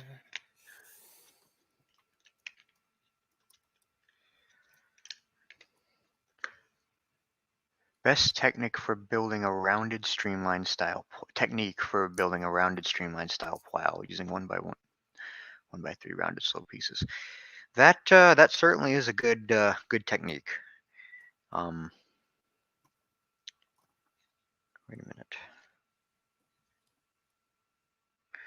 Darn it! I just realized I did something wrong. Oh dear. Yeah, the curved slopes for anything rounded, definitely a good thing. And for a streamlined plow, if you can figure out a way to mount those properly, it's definitely a good way to go. What I'm interested in, since you designed the zero version of the Mohawk, how much this change between the zero version and your version that you're building right now? From what I know, a fair amount of the internals were changed, but only because just only for strength reasons. I am not necessarily the first person to build a very strong model. I mean, they will work, and I get them, build them to the point that I am certainly happy with them, and I believe that if you have at least a little bit of patience, that they won't break apart on you. Yeah, But but for the still, general public, yeah, I know what you yeah, mean. general Yeah. public, it's kind of a whole different thing to work with. So, um, I did the Mohawk did receive some attention in that regard, which is fine with me, and I'm excited to figure out uh, what exactly was changed. I know the areas in which were changed, but I don't know precisely how precisely what was done. So I'm looking forward to figuring that out. Damn it. And I realize I've just completely screwed something up, so I need to completely start over. Oh well. On the outside though, the Mohawk is exactly the same. The Mohawk in the kit is exactly the same as what I designed, which is good because all of the proportions are maintained, all of the correct techniques and looks are maintained, but it's just stronger on the inside, and I have no problem with that. Yeah, it's always good to have a different builder check your build for strength. I know It definitely helps. My Trans Europe Express. I brought that in the show that I showed you in beginning of 2020, um, and other builders were able to check it, including Raised. Uh, and there were some minor technical difficulties, including entire wagon breaking itself into well, splitting itself actually. Um, and it's always good to have another builder just pointing out some small defects or having some suggestions like, did you think about adding this, or did you think about strengthening this piece because it might break off easy. um, and it's always good to have quite a few builders just to check it and see, well, what updates you can add to those. And I think every build is just a work in progress because you always find something to change, especially if you bring it out to shows. There's always some minor difficulties that will pop up during displaying or running them. Very well said.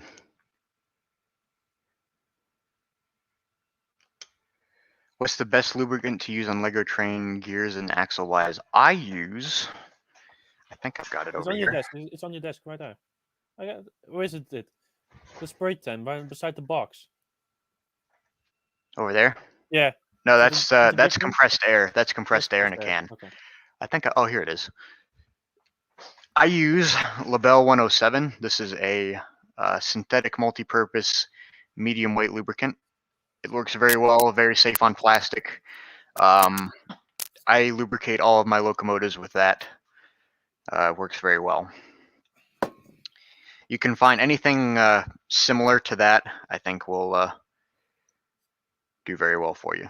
And I use this. It's a silicone spray, which you can also use for well, your car apparently.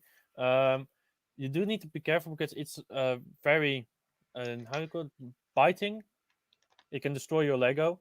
So don't apply too much. Most of the time, I use a toothpick to apply a little bit between my gears. Um, I do gotta say, it helps a lot. Believe me, I had some locomotives which ran terrible. Once I added the lubricant, they ran perfectly. Does make a huge difference. How big is the brake rod in the flat car? Oh, sorry. That's me. The sound works.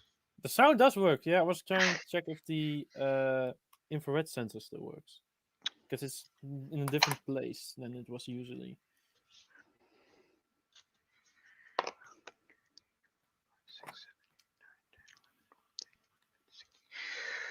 All right, moving on. I'm not sure what you mean by the brake rod in the flat car. Could you please elaborate?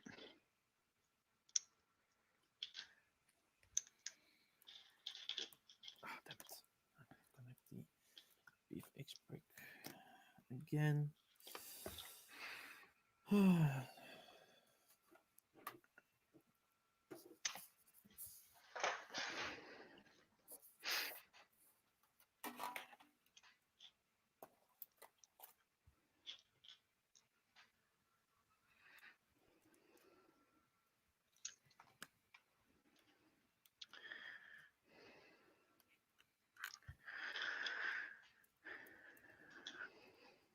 Nice thing about the Mohawk is they have nice big tenders to put all the electronics you want inside.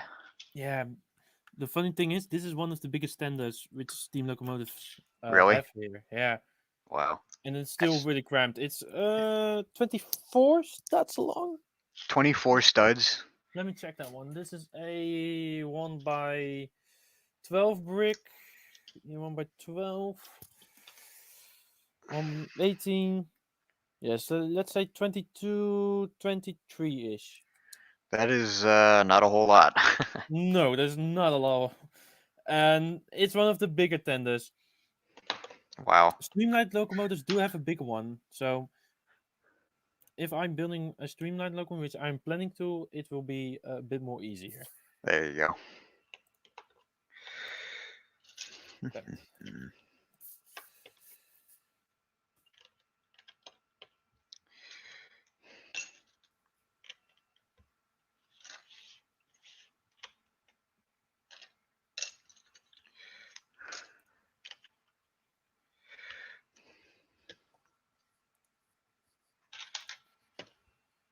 Number 3.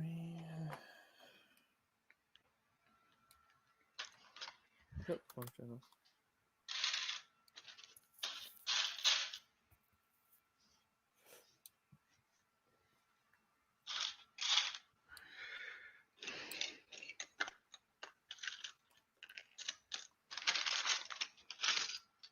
Okay, they're all working except 2, and I need to find out which channels they're on now.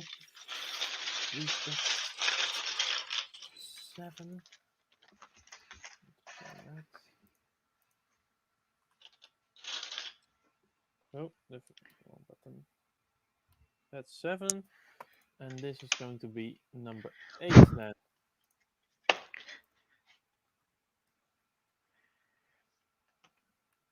Yes. What lights do we use in locomotives and rolling stock? I have used a mix of brick stuff and life lights. They're both very good. They both accomplish the same goals for me. No problems in quality with either one. If you're looking for recommendations, I recommend both of them. They both have a number of different solutions for. You should be able to find pretty easily something that fits your needs from either one of them. Brick stuff is pretty neat, but they're quite expensive, especially if you need multiple LEDs. Um, Life lights, which you mentioned, is also a good one. We make our own LEDs with these extension cords and stuff we get from China, which are quite cheap. But it's a bit of a hassle, but it's really fun to do. And I'm trying to learn to get my own trains lighted up.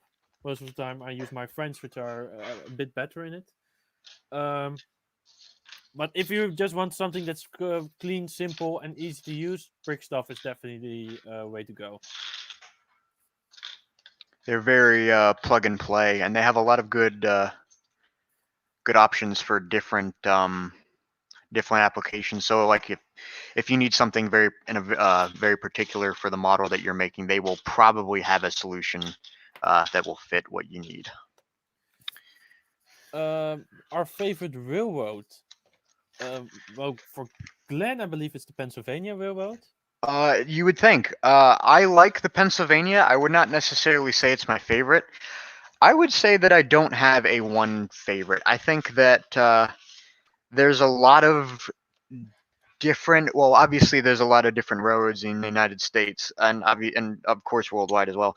But all of them are different, and they all kind of offer a different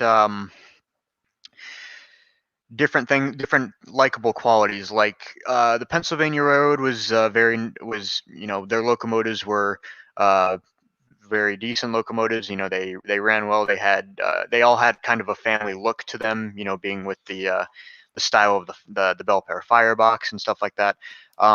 Whereas on the other side of the country, you have the Southern Pacific, and they made some very nice locomotives as well. Obviously they had the daylights and things like that. So I don't think that I have a one favorite, but I do like the Pennsylvania. I like the Southern Pacific. I like New York Central. I can find qualities that I like about just about any railroad. For me, American-wise, I would say the Union Pacific, but That's a good answer. mostly because it's the most well known around the world, in my opinion. Santa Fe has also got quite a few interesting locomotives, especially quite a few diesel ones.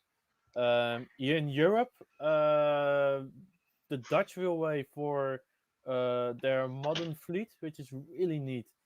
Uh, and for steam, of course, Germany. Um, yeah, more international. I'm not that much familiar. I do can say the Canadian locomotive network. I'm not sure. Canadian Rail. What is the name of Canadian Rail? Is that the one? They have the bigger ones are the Canadian National and Canadian Pacific. Yeah, Canadian Natural. That's also a pretty nice one. Canadian National had a lot of really nice engines. Because mostly that has to do with the with my trip to Canada quite a few years ago, and having to be able to see quite a few of those in action. The Oh, Rocky that's awesome. Mountaineer is somewhere on my to build list. If I'm ever going to I build a American style locomotive, it's going to be the Rocky Mountaineer.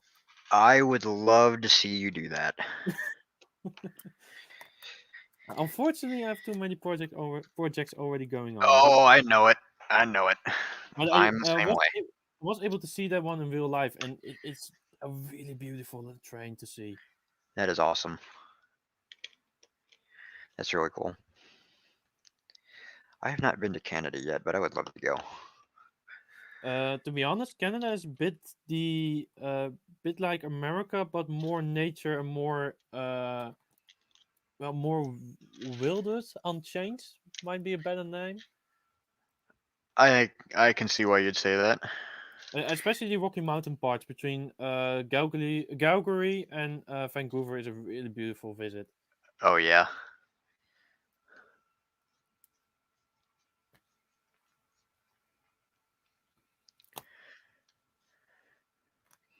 Kale says the Pennsylvania, Western Maryland, and Maryland and Pennsylvania. I could have called that from 2,000 years away. Oh, he knows what he likes. That's Exactly.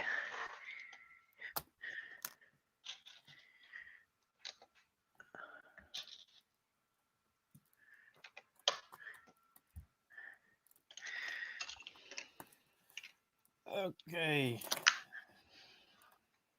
Let's fix this, and then I finally got all the lights installed. It's a bit cramped, and changing the battery will be an hassle, but everything is in. Oh, that's okay, as long as it works.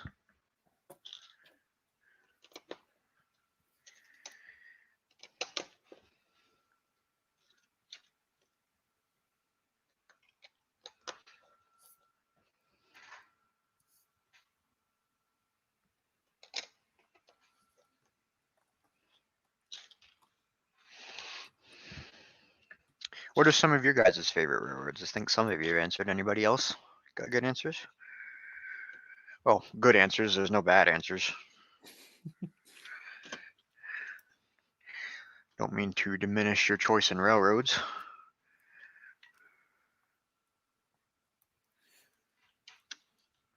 But did you ever find the more high speed trains that you currently have in America? I know you don't have too many of them, uh, but like the high speed line around New York, I believe. Yeah, they've had. I used to live closer to the area that the Amtrak Acela ran, and I've seen it Yeah, a few times. It's pretty cool. I've never ridden on it myself, but I like that. If I was going to have a high speed train, I would probably build the original version of the Acela. High speed rail is just, I mean, probably is very obvious at this point, but it's just never quite interested me in the same way that steam locomotives do. Not that there's mm, anything wrong with high speed rail at all. high speed has interested me, but I've never really find a certain type of train that I definitely wanted to build. Most of Yeah, the time with high speed trains, the locomotive, the front, is the most interesting part. The other things are just the same build. and especially high-speed trains are long. You can't go away with a four train set. You need to get at least around 8 to 12. If I look around for the Eurostar example, I believe that's 12 to 16 cars. I'm not really interested in building 12 to 16 the same cars for a high-speed train. There's a lot. That's a lot of car. Sorry. Repetitive building and not really my thing. I saw the same thing with my Trans Europe Express. It's 7 wagons long, and every wagon is different. That's really They're cool. two kind of similar, but others are just different interior, different style of windows. And that was interesting to build, but having built 7 times the same set of set of roof, same set as bogies for the wheels, that gets kind of boring, and that's the reason why it took me quite long to build the entire train set. That's it's a fine reason.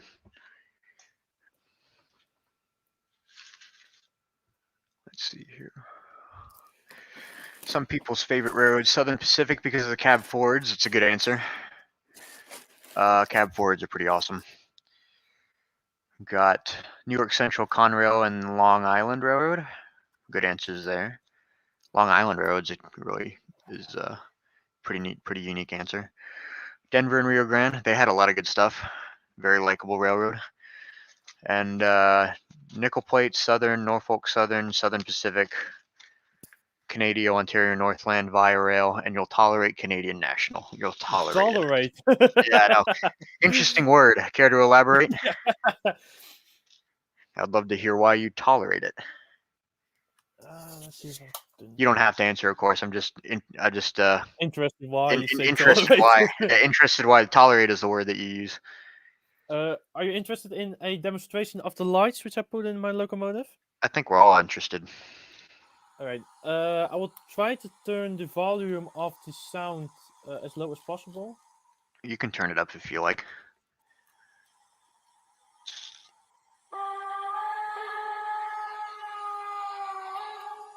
So this is the front lights. If it wants to respond, let's set the brightness a bit higher.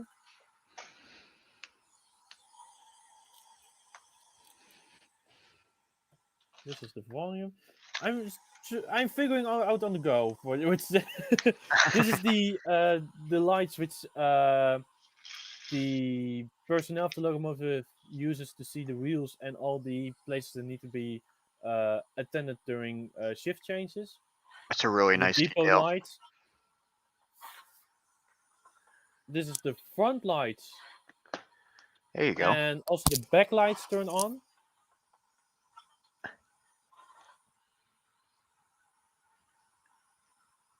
Oh, this is all the lights. And then I have one cabin light, which is kind of difficult to see. I can see it, I think. And one reversing light. That's a lot of lights. Yeah, there's quite a few lights. It took us about the afternoon to set up everything. That is awesome. And if you're interested in seeing more, Urban Aaron, the guy who helped me put on these lights, he added lights to his locomotives, and he's built quite a few interesting electric ones. And he's just got the entire setup: shunting lights, emergency lights, front lights, back lights. He got everything, and it's really cool to see. He did do a good job on those. I was looking at his photos recently, and I was loving every one of them. It looks so good.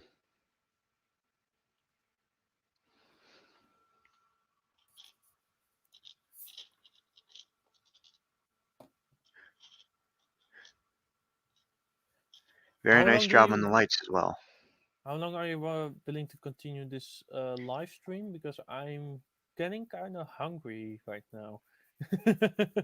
You're welcome to hop off for a while if you need. I can keep going.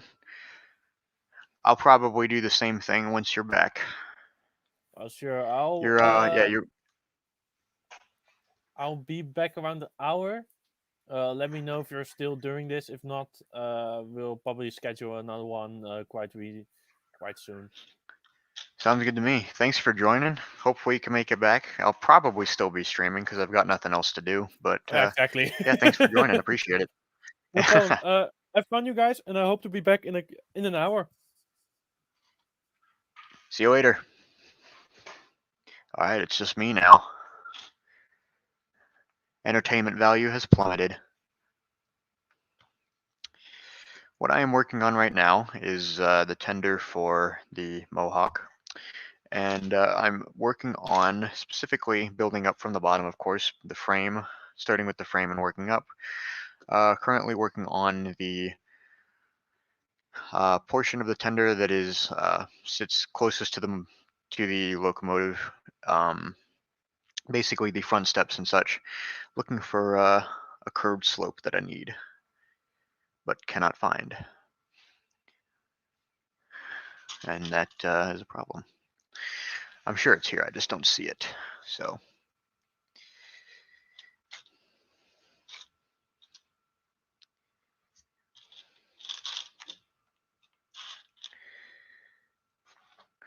it doesn't help that my my building table, my building desk here is black, and I pretty much exclusively build black steam locomotives. Maybe I should get a white table instead. Might help me a lot. Oh well.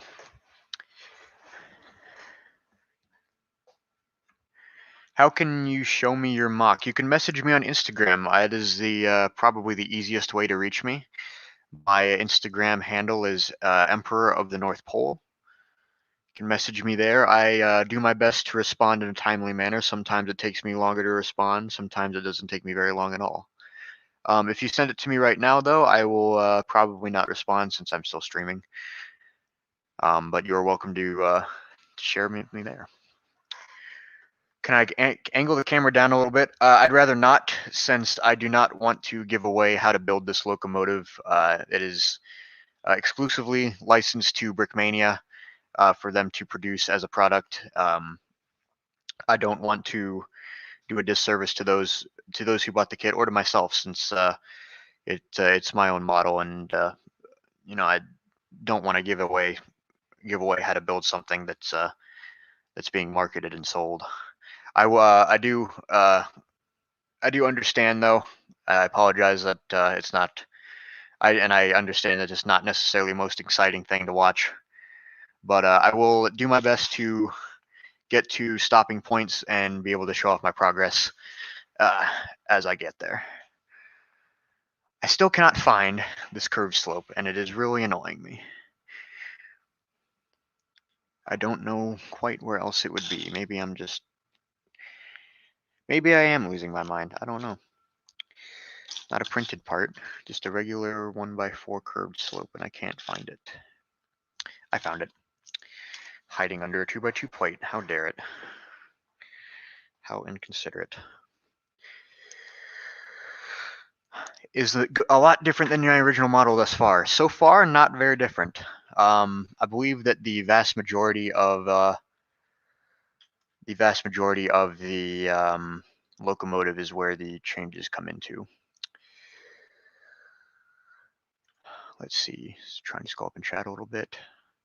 When installing sound, is it better to put the speaker in the locomotive or the tender? That is entirely up to you. My personal preference is that if I'm able to put it in the locomotive, I would, because when I look at the locomotive going past me, the sound is coming out of the locomotive rather than coming out of the tender. And to me, that makes a difference. It might not make a difference to a lot of different people, but that's my own preference. It is, of course, a lot easier to put a speaker in a tender, because tenders, more often than not, are just big empty boxes. So it becomes very easy to stuff all of the unsightly electronics down in there. And also, steam locomotive boilers tend to take up a lot of room inside, and especially if you've got motors inside them as well.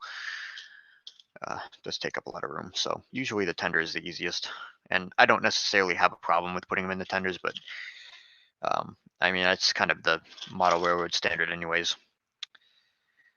So Alright, I think I've got this section done. Hopefully I will be able to put the back section on, and then I'll like to briefly show off the progress at that point. I'm now moving back to the rear drawbar, or the rear footboard, pilot steps, whatever you'd like to call them.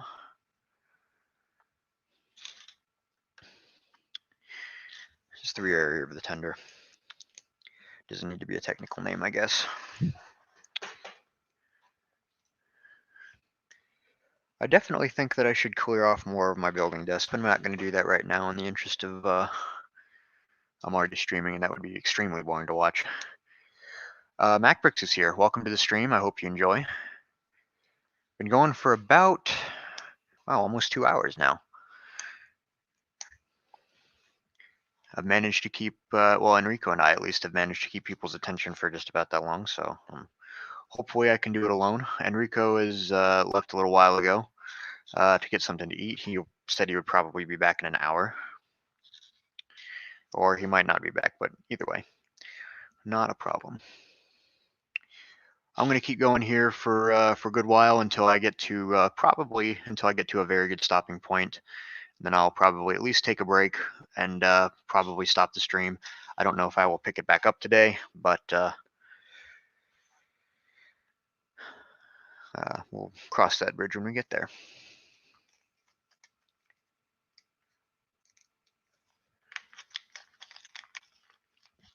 So I gotta scroll back up and chat a little bit. Have I ever done a narrow gauge locomotive? I have not. There are some narrow gauge locomotives that I would like to do, but they have not at all taken very high priority with me. Mostly because I would feel obligated to build them at the same scale that I build things like the Mohawk, that kind of thing, and that would be much smaller. Not that there's anything wrong with that, and if you're a narrow gauge fan, more power to you. Just narrow gauge is a little bit more difficult for me, and it's I've never quite had the same amount of interest in narrow gauge as I've had in standard gauge. So maybe someday, but I've got plenty of other things to work on before that. Before I get to that point. Any plans for the Streamline K4? Not necessarily. I've got it built. I haven't used it in a while. I was originally going to build a train to put behind it. That project has obviously stalled. And I don't have any immediate plans to come back to it right now, but maybe at some point. But I've definitely been more interested in other things in more recent times. So I don't know, but I do still have that model, of course, and I'm still pretty happy with it. I'm sure that, of course, if I were to build a new version of it now, it would be different, and I'm sure there are some part replacements I could make, and with newer, better parts in dark green, and I'm sure Kale would hound me again for building it in dark green, but I probably would go with dark green again, even though should technically is probably closer to black. All right, status update. Base of the tender, pretty basic. There's not a whole lot of detail here other than just the front steps and the rear coupler cut bar. So far so good though. Enjoying this. It's really a crazy thing to be rebuilding my model with legitimate instructions. We're moving on now to start on the walls of the tender body.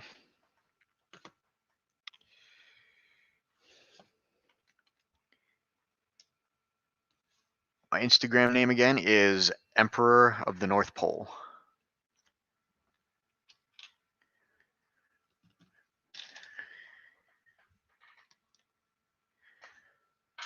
Trying to go through and make sure I don't miss any pieces. I hate doing that. Having to come back and find places that I missed things and things like that. It's irritating, but I do my best. I do my best to make sure that I don't miss any pieces. The first time around, anyways.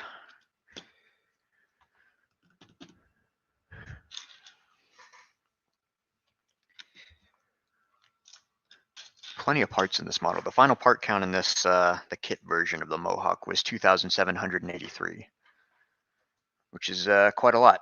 And ironically, 2783 was a number of an L2A Mohawk. They were numbered 2700 through 2799. There were 100 built, one prototype, and one prototype and 99 production locomotives.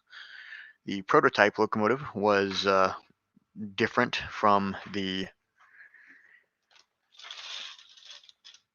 99 production locomotives, and they kind of tried to do a few different things that wasn't necessarily standard practice on the New York Central.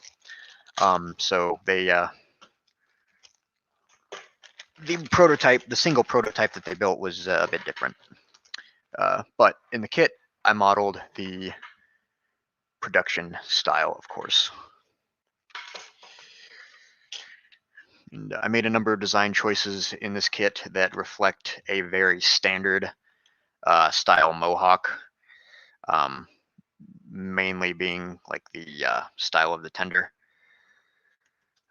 Oh, this is interesting. So the set uses two L motors, power functions L motors, and obviously you need a power functions polarity switch, or to reverse you need to reverse the polarity on one of those motors so they both spin the correct direction that you need to drive the wheels. And of course, a power functions polarity switch is included. This one actually does not have the black switch on the front. I've actually not seen that before, so it's kind of interesting. I put the instructions call for that part to go in on step 14 of the tender. Which is interesting. Moving on from there, and there's a nice note here that says the pole reverser switch is found in bag D, which it was, and if it has that black switch, it needs to be set to the right, because obviously, like I said, you want the motors to be spinning both of them in the correct direction. It doesn't necessarily matter which direction that is, but as long as they're spinning the same direction, you'll be all set. I did receive a message from you. Thank you very much for sending me. I will take a look at it after I am done today. Need to make sure that I put these support pieces in the right place.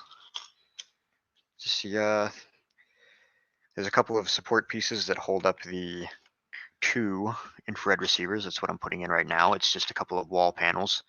Nothing fancy.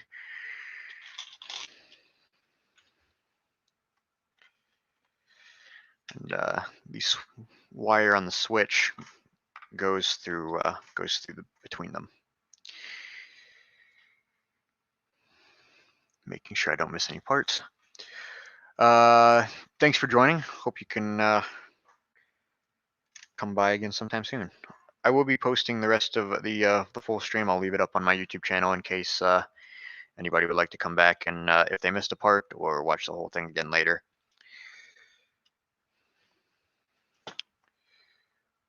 I know some of my friends enjoy, for whatever reason, I don't know why, some of them enjoy listening to me ramble on YouTube in the background whenever they're working on things.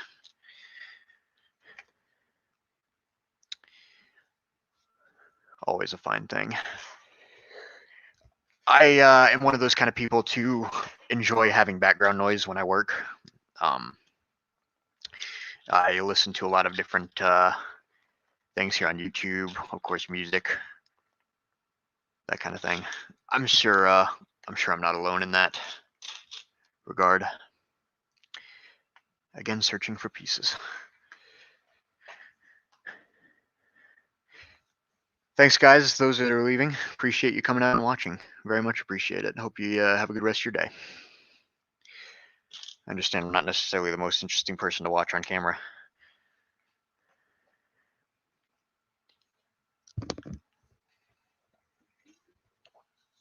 Fueled by Mountain Dew, non-sponsored.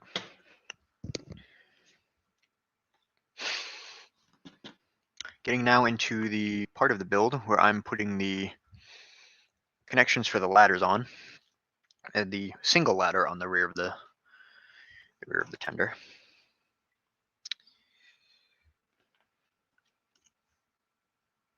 Nice thing about this kit, and what I have been really looking forward to seeing completed and assembled on the kit, is the printed parts, being the like numbering, lettering,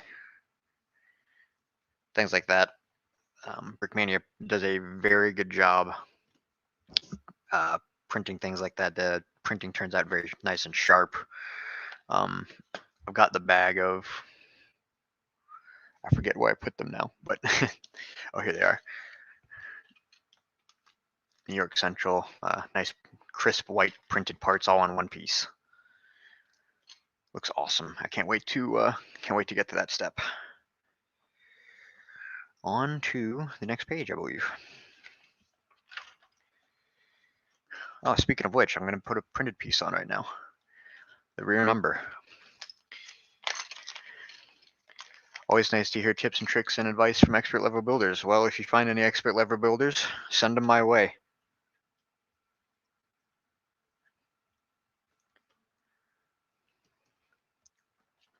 I'd love to hear what they have and what tips they have for me. Designing a CPR dining car. I'm glad. Glad you're enjoying the stream as well. The CPR dining car sounds pretty interesting. All right. Now this is going to be an interesting sub-assembly. I'm putting the IR receivers in. Got to pull those out of this bag right here. This bag contains the custom elements and the IR receivers. The tender uses 6-axle trucks, so there's a number of different axles in here. I actually had to, due to the spacing, I used 2 different Technic bricks to do that. And of course, this also contains the knuckle coupler. You can kind of see it there on the end. That goes on the rear.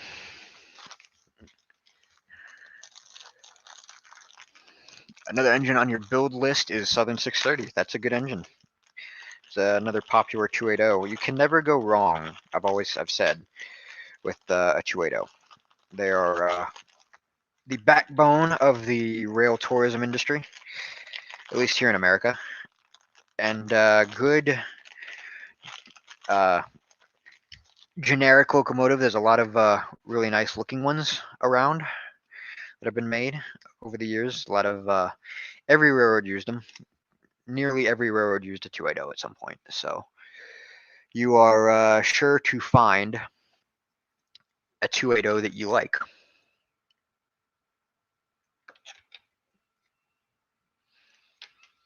I'm going to be making sure that I've got, excuse me, I've got my wiring done the way that I need.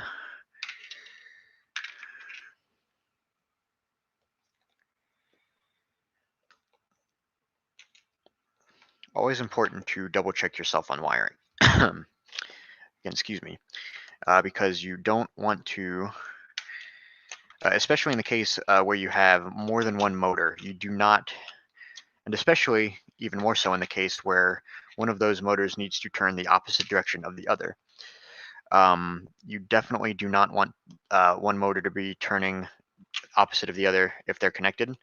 And if they're disconnected, like if they're turning 2 separate axles on 2 separate wheels, it's a little bit not quite as bad, because you'll just find out and your locomotive will not go very far or very fast. You can just pick it up and see which way the wheels are turning and then troubleshoot that pretty quickly. But if they are turning opposite directions and turning if they're turning the same direction, connected to the same output, that is a problem. I have run into at some point doing that by complete mistake, of course, and accidentally making one of the motors very, very unhappy. Well, both of them very unhappy, but one of them almost completely broke, and that would have been very sad, because I hate breaking things, especially electronics and especially L motors.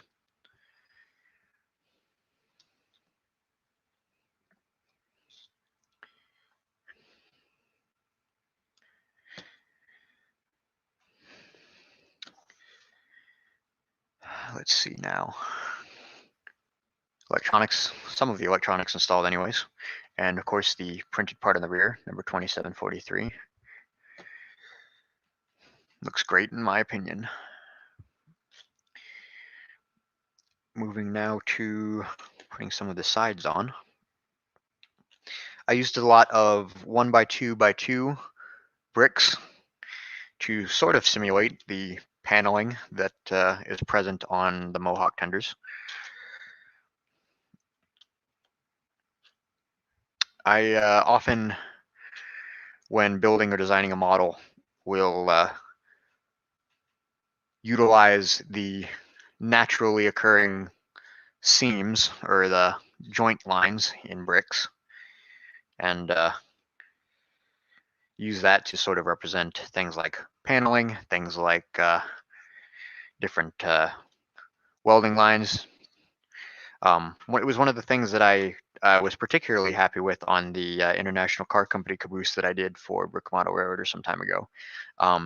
There was a particular number of panels that were down the sides of the car, and I was able to, thankfully, model accurately the number of panels at the right lengths and have them sort of be visually represented by the connection lines in the parts that I used to make the panels. Things like that are very, very small details, but to me they can make a pretty big difference in the overall look of a final model.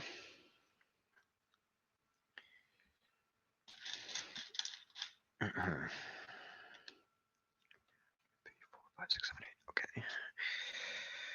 Working on the engineer side of the tender wall right now, I believe that I'll be putting the New York Central printed parts on that side in the next step or so. As long as I don't miss any parts between here and there.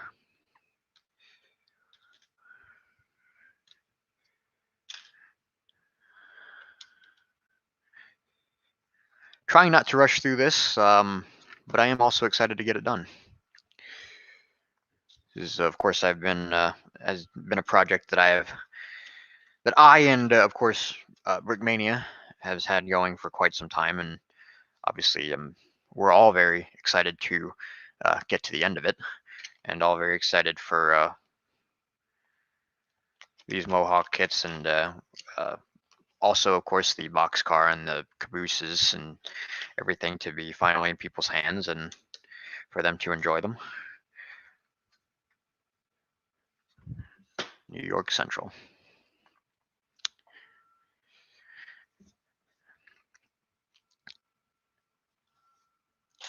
I love having printed parts in models. It looks very, very good. Just making sure that I count out the amount of studs on that part because I don't want to use the wrong plate. Then I just have to rip it up all over again, and that would be annoying. And I don't want to do that at all, if I can avoid it. And usually I can. What Lego motors do we use for heavy pulling? Well, you can, the nice thing about it is that you can use just about any Lego motor for any application that you want. Of course, there are some that will work better than others. In a heavy pulling scenario, you're often going to end up with a model that is not fast, but is pretty strong. And if you're able to fit it into your model, the XL motors are very, very strong. They're not quite as fast as something like an L motor, but they are still they are the strongest genuine stock Lego option that you have. I have not used XL motors in any of my recent builds. I actually was trying to use one in the Mohawk just for the sake of using one motor instead of two, but it worked out better to use 2L motors instead, and so that's what I went with. But XL motors are very strong if you can fit them in and use them effectively. If you can't, though, L motors are still very strong, even if you're driving the small train motor wheels. You can gear them down a little bit. You can gear them at a 1-to-1 ratio. Obviously, the more you gear them down, the more you'll pull, but the slower it'll go. But you can get away with a 1-to-1 gearing on those pretty much always, and be quite happy with them. So moving on now, I am looking at the step where I put in the final printed part of the tender, and looks like I'm going to be putting in a light. How exciting. This model does come with a number of very nice accessories, including the display track, which was the first thing that I made. If you just recently joined, this is the display track. It's 6 track lengths long, plus a few studs on either end and a few studs going side to side. That's the first thing that they have you build. It's bag A of this kit, but it does come with brick stuff lights, which is a very nice and welcome feature. Is lighting is a wonderful thing to add to a model if you can do it. I need to look for some parts, and they did I know, having talked to Dan, who is one of the guys, well, he founded Brickmania, is Dan Siskind. He helped very much. He helped me very much get this Mohawk to the point where it was able to be put in boxes and marketed and sold. And he did a lot of work to make sure that the instructions were very easy to follow, and that especially things like wiring were not that difficult to work with, because obviously sometimes it can be. Need to open bag D again, which is the electronics, and dig out some brick stuff items.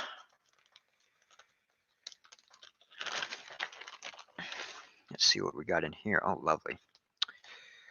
Looks like headlight, cab light, and rear tail light. Now, I don't know, and I don't think, but I think that if you have one light on, is that they're all going to be on at the same time. And not that there's an issue with that, but my personal preferences, I would like to have the tail light probably disconnected, so I'll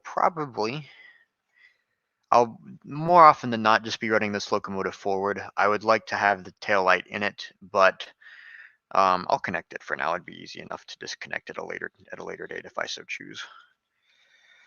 But sometimes it can be difficult to decide how best to go about setting up lights, particularly in something like this. But and if it's not that big of a deal, really, it's just personal preference. So I think all of these should be the same length. Yes, they are. So I'm digging out LEDs that were included in this kit, making sure I don't use the wrong one, but they're all the same. Where did Enrico go? He went to go get some food. He was pretty hungry, and I told him not a problem. And he might join us again later. He might not. But either way, I'm still building. So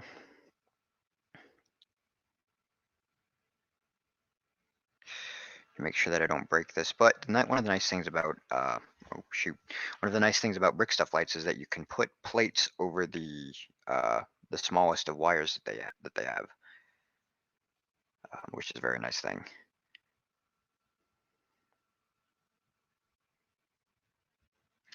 You might not necessarily want to press completely all the way down, but it's a nice. You can usually get away with it. It's not a problem. So there you go. There's your rear headlight. Goes right in here in the end. And now looking at the end, all these nice printed parts. 15,500 gallon water capacity and 23 tons of coal capacity. Number 2743 along the side, New York Central. I haven't gotten to the other side yet. So that takes care of this page. Time to move on.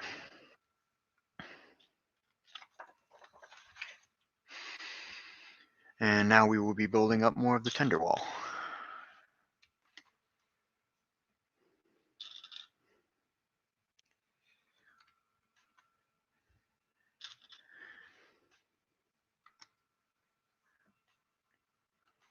1, 2, 3, 4, 5. Cool. I always try to double check how many parts that are used in one area, just so that I don't accidentally use one too many, and maybe that's another, so I don't actually put one too many parts down, or like in a spot that one of those same parts could go.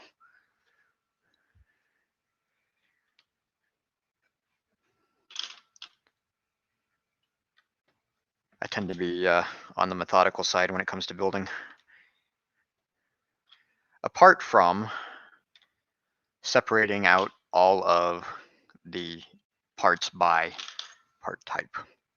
I know that would drive some people insane. On paper, it seems like it should drive me insane, but I've never minded it quite as much.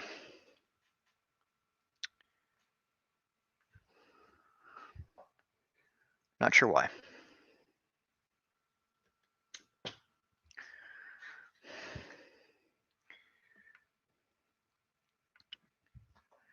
More clips for the ladders and such.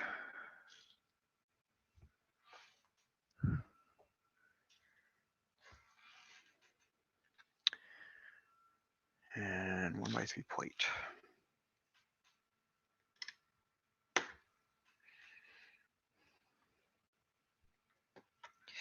This kit does use a good amount of custom stuff, particularly the battery, and of course the charger that you need to go with it. Instead of using a stock Lego solution for this kit, we used a custom 7.4 volt battery made by a company called Tenergy. It's a very, very good battery. Kale was the one who originally got me using them. I use one in my Buffalo Creek and Gully number 13 due to space restrictions that I had when building the tender. But it worked out very well to use the same battery for this kit. It very happily is able to power both of the motors. Yeah, it's a standard. It's a 7.4 volt battery, meaning it's the same voltage that you'll get in a Lego rechargeable battery. But the thing about it is that this custom battery is got about twice the milliamp hour rating, which means for the non-technical savvy, this battery will last about twice as long as a Lego rechargeable battery, which is a very nice thing. I'm sure this should be 6.5 studs long. Yes, it is. They one of the nice things that I like about Brickmania kits is that all of the flex tube comes pre-cut. Not that I would have a problem with cutting my own flex tube, but nice nice to not have to worry about it in the first place.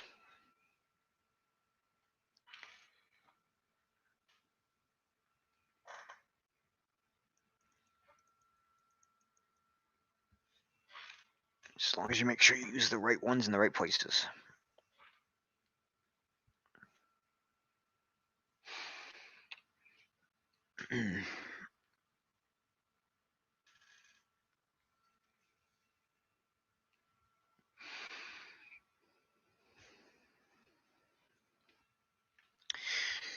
I'm gonna modify this real quick. Guys, I will take a short break real quick, and I'll be back in just a few minutes.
Alright, and I am back and ready to go. Thank you guys for bearing with me. I had to take a short break. We've been going now for about 2.5 hours. Just working on the Mohawk. But, I think I misplaced a part. Enjoying every minute of it.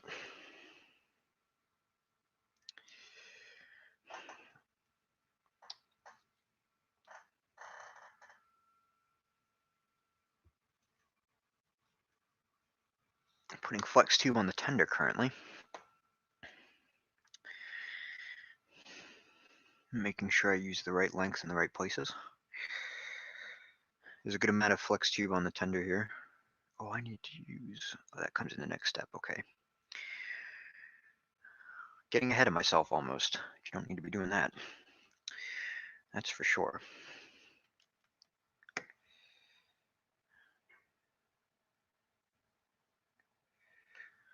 And I need to be using the right parts. I need to be paying attention is what I need to be doing.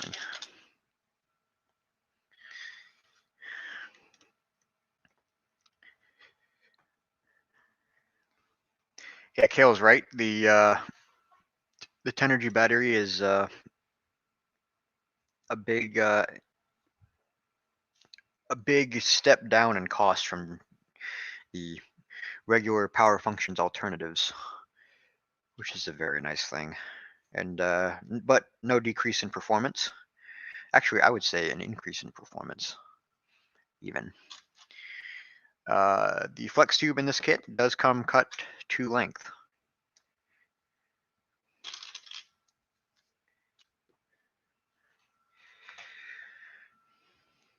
Very nice thing. Nice attention to detail there.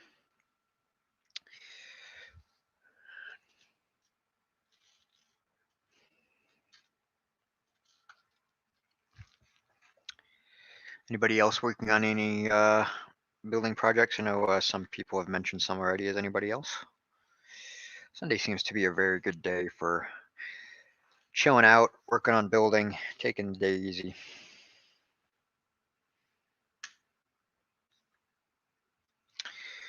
Make sure I got all the parts there.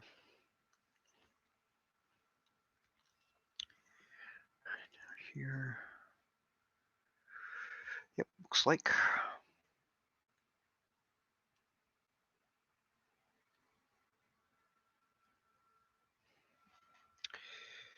Make sure I.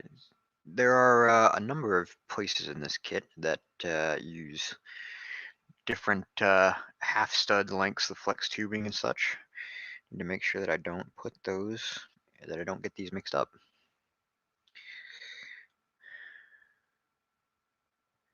The good thing about it though is that you can measure pretty easily because you're got plenty of Lego right in front of you. You need to measure, you just double check by holding it up against an easily viewable part of the model and making sure that you've got the right length in your hand.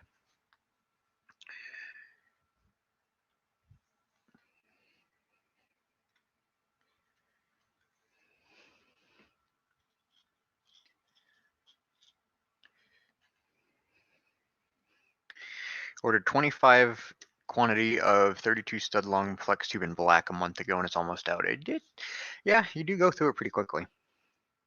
You certainly can anyways. I go through flex tube like it's going out of style.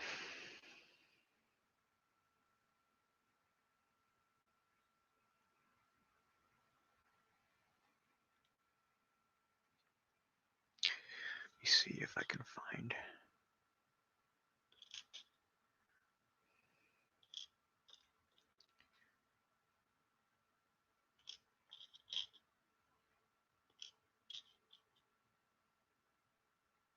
That's not a big deal.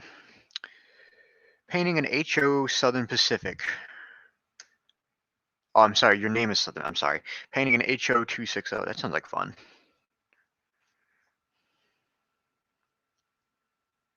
It's a good project to have.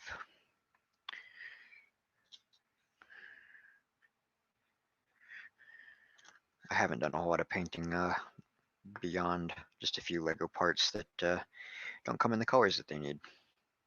That I need, I guess I should say.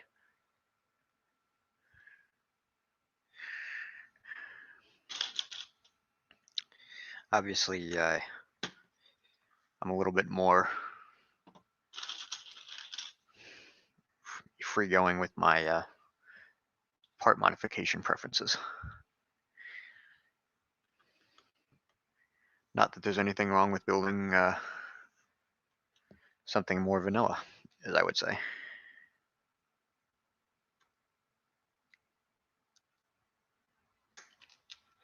Oh darn. Just dropped some parts. And I don't know where they've gone. That's never a good thing.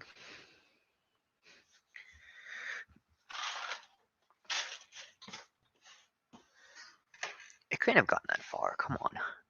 It's a monopod and a minifig hand that are stuck together on the end here, and they've just disappeared all of a sudden. It's quite annoying. And I think I've used the wrong length of flex tube there. Let me modify that. There we go, that's better. Now I need to find where those pesky parts have gotten onto. If I don't, that's not a problem. I have extras, but I would like to find them anyways. Don't you just hate when you lose small parts? I sure do. Found them. Maybe it would be better if I moved that small basket of parts out of the way, just so I don't get confused again. Crisis averted, everybody. Now I'm back into business. So far we've got that done, the ends, and some of the electronics inside.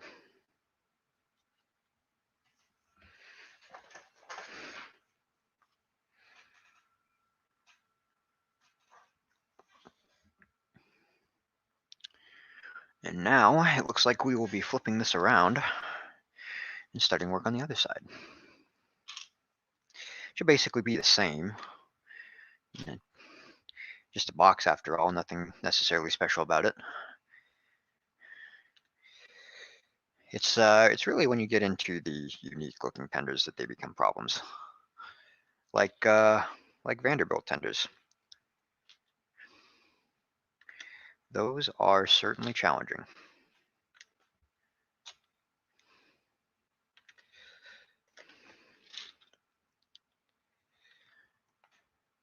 If I drop a monopod, I'm never getting it back. I disagree. I just found it. They are 2, 3, 4, 5, 6, 7. They are small and very easy to lose, though. So I see your point. I'm sure that sitting around my build table are a number of dropped pieces like monopods and the like that I have just not found.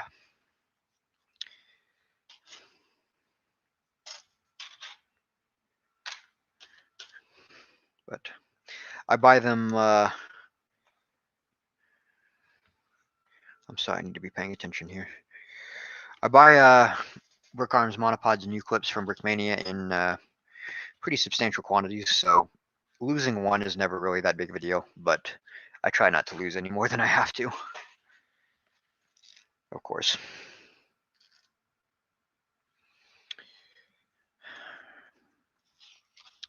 We're on to the next page.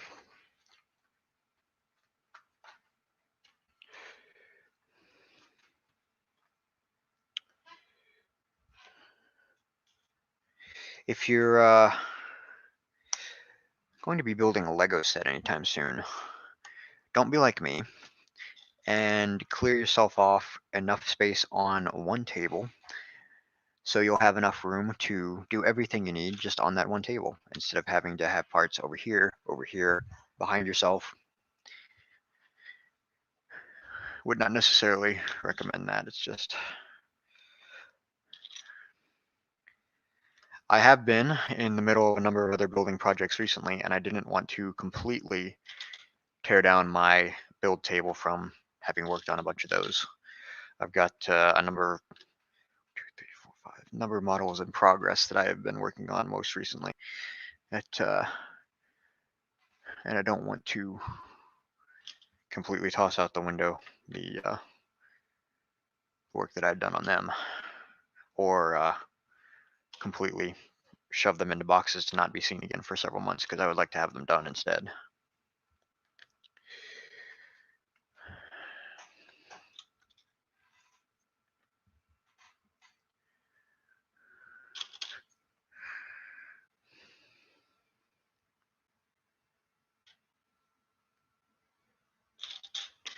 There it is.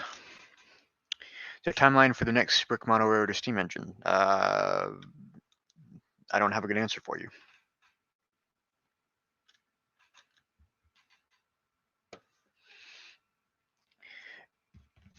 Vanderbilt tender sounds like fun. You've got build a couple in olive green, so that's going to be pain. Yeah, it's well, olive green's a pain anyways, but Vanderbilt tenders and olive green, I can't say that I envy you. But I will definitely be interested to see what you do with them.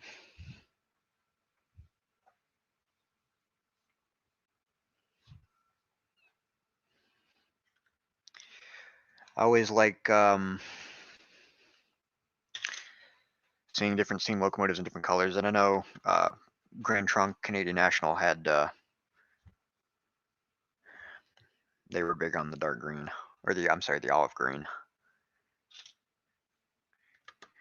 So I welcome your choice in building those.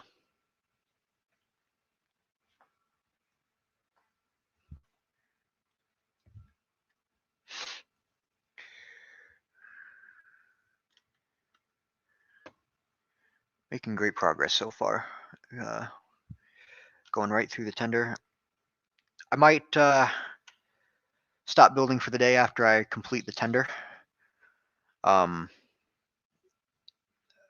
Just so I can get on with some other parts of my day. But I could stream again in probably not this evening. Maybe, I'm not sure. Or maybe I'll just keep going a little bit farther. I don't know. This really is this live stream was really the only scheduled item for me to do today, so I might just go ahead and go along with it. Tried to build passenger cars in olive green and gave up 20 parts in. Yeah, sounds like a valiant effort. Olive green really is one of those parts that we need a lot more of, but just haven't gotten yet.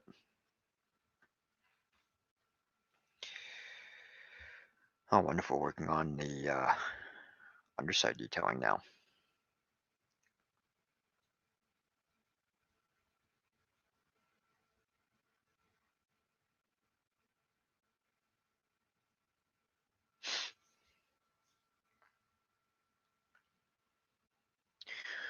That's what I've got on the one side so far. Certainly starting to look more familiar, and it's starting to look great with the printing on it. Just gonna go back and make sure that I am not missing anything before I move on too far. For some reason, it seemed like I did all of a sudden, but I don't believe that I am. Very good. All right, we'll set that off to the side. And on page 23, it turns suddenly into working on details for the underside. Namely, being the brake rigging and the water scoop.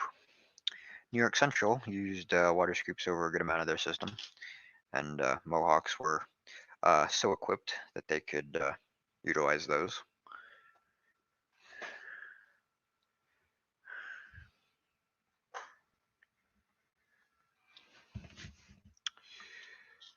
And of course, I had to make sure that I modeled a water scoop on my own on the Mohawk. I am right now grabbing a couple of extra parts to make sure that inserting the minifig hands into flex tubing does not go poorly.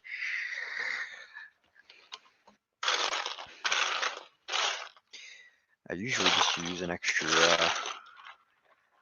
lightsaber bar, and that does the trick. But I had one sitting out, and I dumped it into a box of parts that had been sitting on my desk, but now I can't find them. Oh, that's okay. I've got extras, I believe. Yes, I do.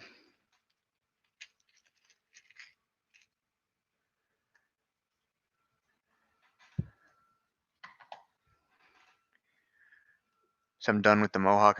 Once I'm done with the tender, I can forget about the Mohawk and slap 734 up there.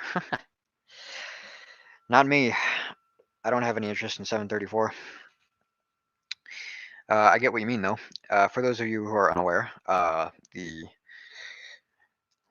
Lake Superior Isthmian number 34, which is more commonly known as the Western Maryland Scenic number 734, does not have an original tender. Rather, it is a tender that comes from a New York Central Mohawk. Not an L2A though. It comes from, I believe, one of the L1 classes, number 26 something. Kale and I actually were just discussing this yesterday. But the tenders between them are very, very similar. They could be exactly the same, but I do not know. I do not know the answer to that. But yeah, I don't have any interest in building 734. I'll leave that to somebody who does.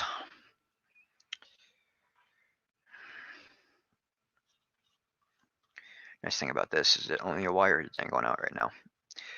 I always I need to turn that around. I'm sorry. I always get really I'm a little bit hesitant to pick up and turn my models over on their sides, mainly for the reason of, I'm sorry, I missed a part. No big deal, easy to fix.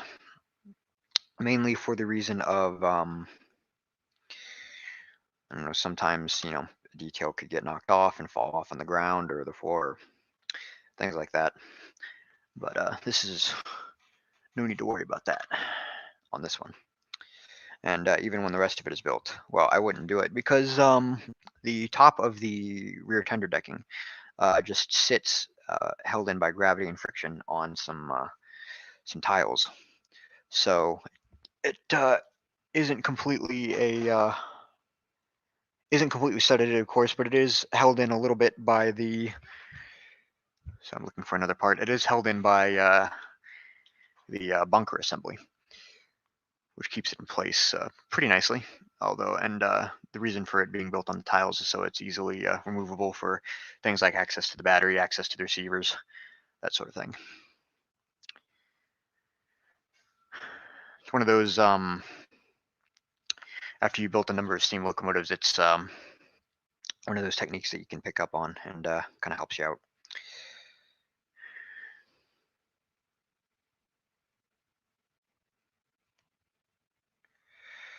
There we go. Making sure I assemble this the correct way to what it's put on. That I don't have to worry about spinning it around again.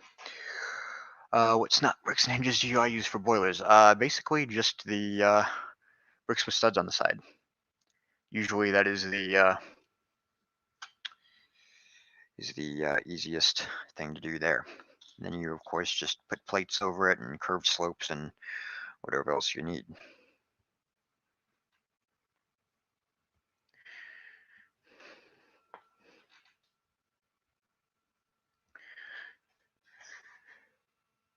.734's tender is currently off of New York Center, number 2662.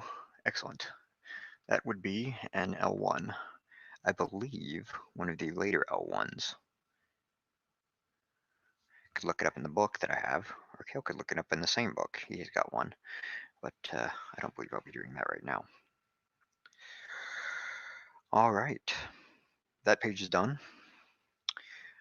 On to the next page, on to more, probably maybe finishing out the water scoop on the next page. I'm going to double check before I get too far and make sure that I have got the receivers set to the same channel. That would be quite annoying to get all the way done and figure out that they're not, but they are, so no problems. No need to panic anymore.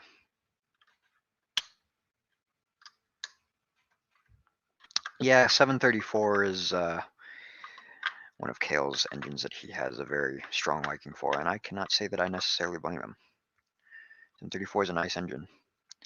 It's got a really neat history. It's a very attractive locomotive in my opinion. Very big brute of a consolidation. And it's always a very nice look for a locomotive to be big and brutish as such. but that's one of Kale's favorite engines.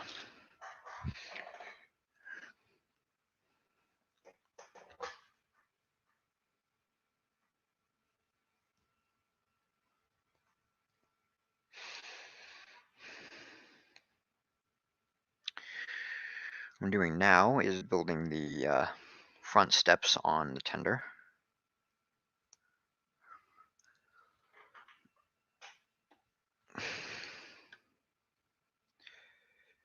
Got those mounted on. I always try to make sure that I model the correct shape, at least of the steps on a model, caboose, locomotive, tender, what have you. The shape of the steps, for whatever reason, is a detail that jumps out to me. It's one that I do my best to make sure that I at least get the look of.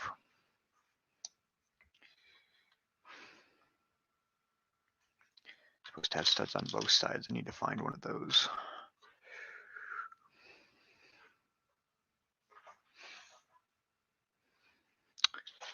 There it is. Excellent.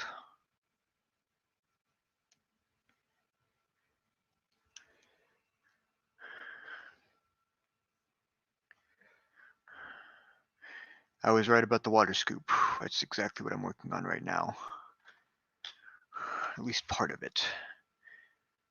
I was able to find a wonderful couple of articles or series of articles on the New York Central water scoops when I was doing the research and designing of this locomotive. And you know, at the New York Central Historical Society, anyways. I forget the correct title. So if you're part of that society and happen to be watching the stream, I apologize. But they had a very nice few articles, postings, series of articles, one big long article about the water scoops in New York Central. So I was able to model those pretty accurately. There you go. Kind of see it. There you go. Unfortunately, it doesn't work.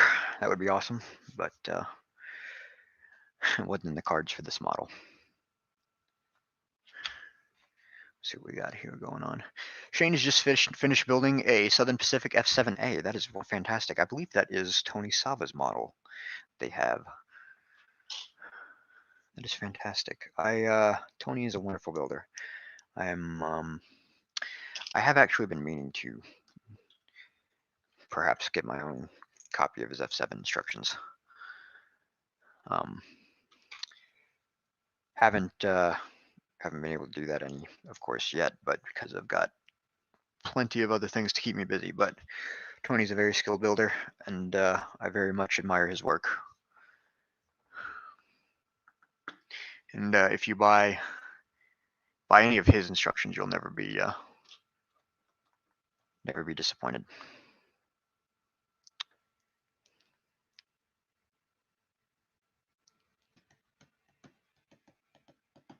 Trying to find the turntable plates. Ah, here they are.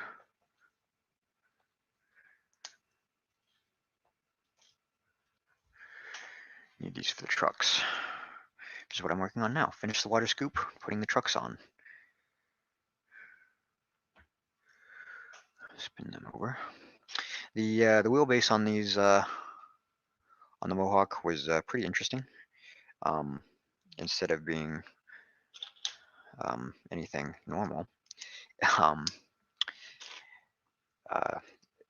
the wheelbase on them necessitated me to have some of the wheels set on over the center lines of studs, and some of the wheels being set over the ends of studs. So it's a pretty interesting, makes for a pretty interesting design when all said and done, but it's a little bit shorter than maybe say like a regular old passenger car truck, but that does make a difference. Certainly helped a lot with the proportions of the tender. I'm very glad that I didn't have to build have to build it too long or too short. I was able to keep it right at the proper length, so it scales very nicely with the engine itself.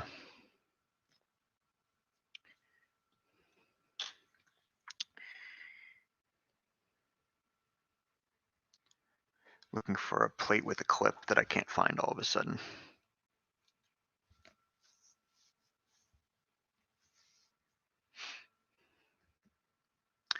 Once again, I apologize for not necessarily being the most interesting person to watch, and of course we've lost Enrico to more important things, being namely food. But no problem. I'm not necessarily doing anything else with my day, so I'm happy to put on a live stream for people to come and hang out and enjoy. Hopefully you are enjoying. And if you are just joining or have recently joined, I'm currently working on building the Brickmania New York Central Mohawk that I designed. This is my personal copy of the kit version. I realized that I just put the wrong part in. That's a problem. So makes for a nice nice Sunday of build time.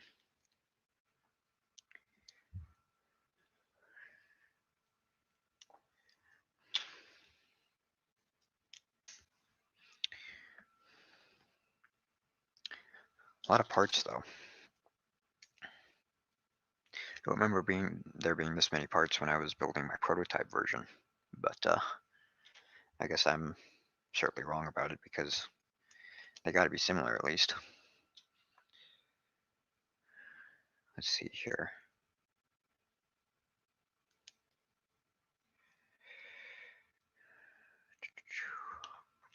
Now what have we got? 3 stud long.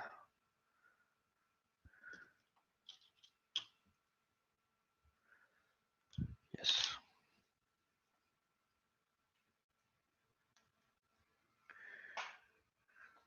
A little bit of flex tube on this section, just for some extra hose detail between the engine and tender. And now we get to put the wheels on. Hooray! Hopefully this will explain my ramblings about the different wheels a little bit better. But oh, there's the magnet. Fantastic.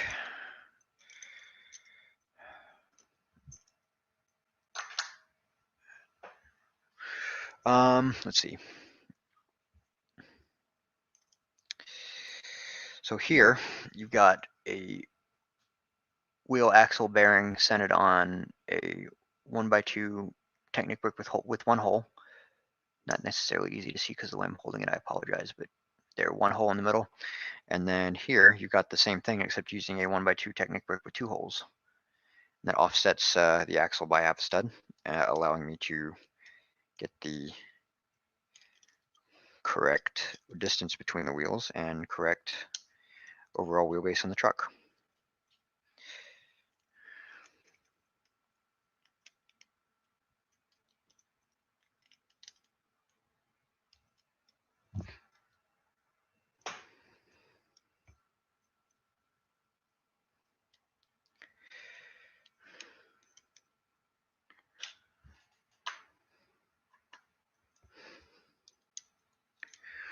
So there's you go. Putting on the side frames now. The side frames were interesting.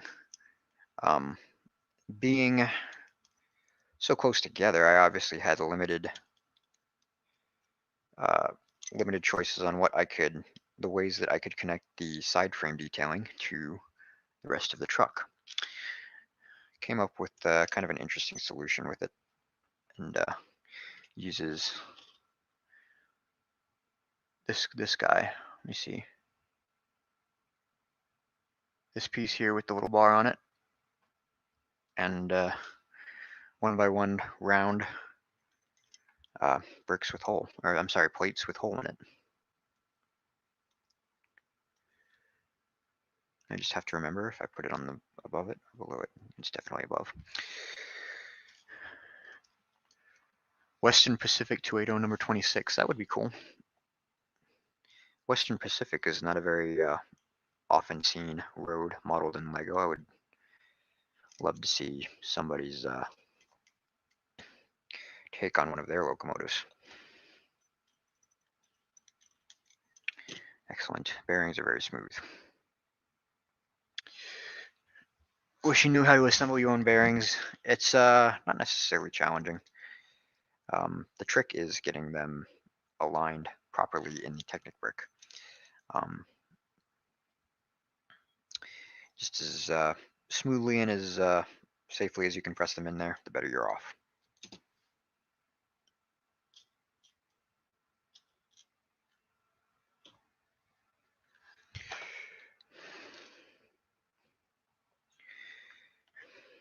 Unfortunately, the inescapable problem with that is that Technic bricks are not 100% the correct diameter that we need to be pressing bearings into them.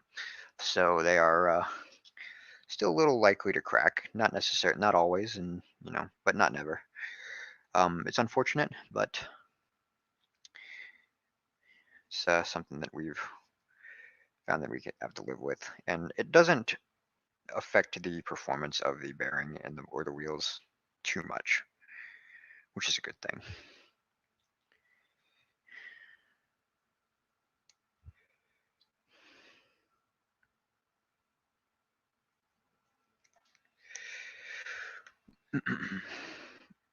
Figured somebody would have done the whole California Zephyr by now. I kind of agree with you on that. California Zephyr is a lovely train. Nice and streamlined silver. That would be nice. HAID, I'm going to pronounce that as Haid. Welcome to the stream. I'm glad you could join.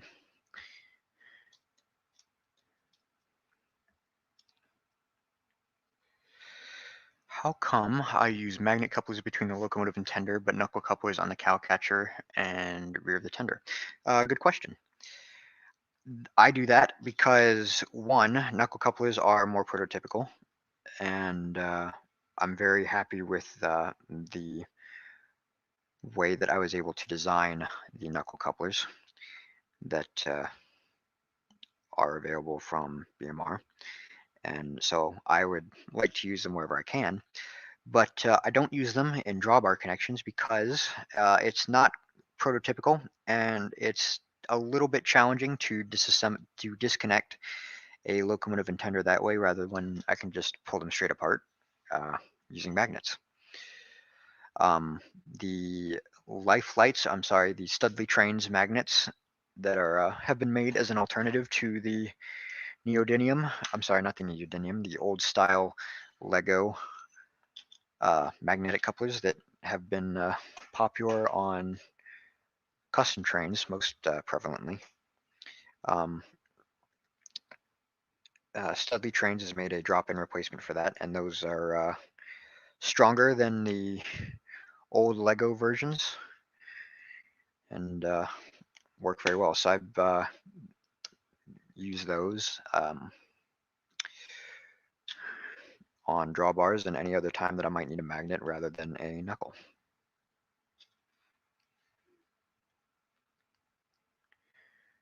If it doesn't have 4 dome cars, it's not a true California Zephyr. You're probably right about that.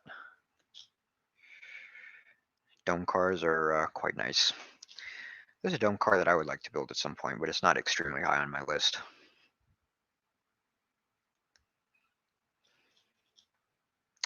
Been some very good dome cars built though in Lego. The ones that come to mind are Tony Sava's design that he did on the Screaming Eagle, and the Chris Stone did a very nice job on the one on his dome car that he used on his Santa Fe passenger train.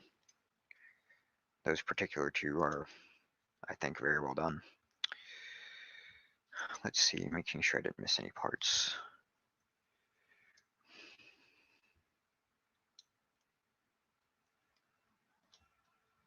Steam Bricks is back. Welcome back.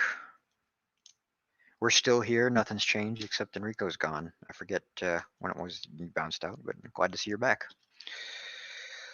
I'm still working on the Mohawk. I'm on the tender and specifically the trucks right now.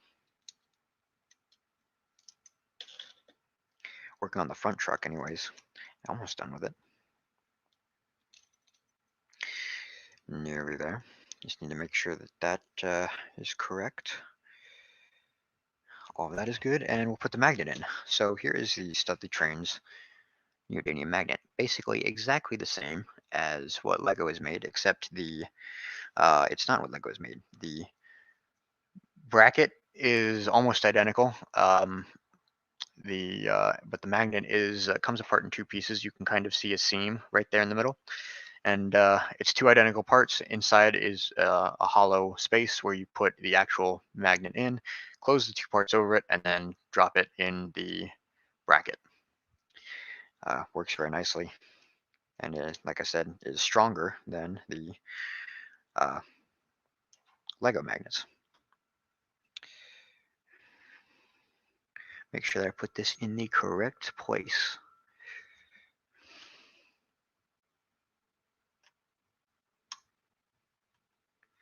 There you go. Progress. And move on to build the second, the rear truck.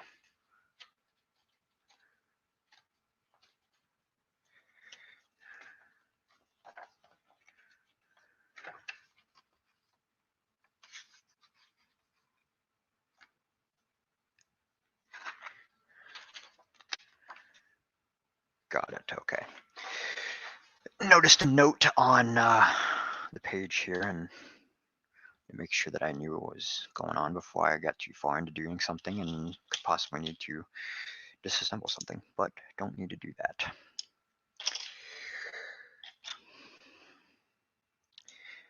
I believe I mentioned earlier that Dan Siskind put a lot of effort into making sure that these instructions made sense and were easy to follow, and so far they certainly have been.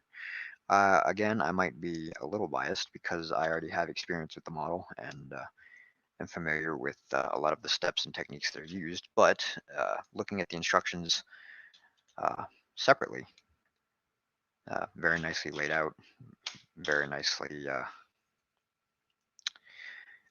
annotated with helpful tips,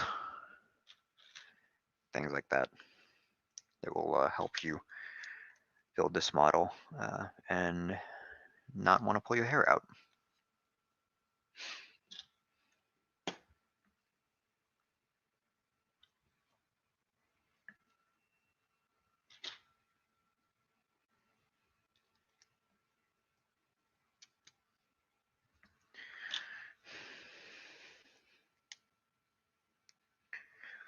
Let's see here.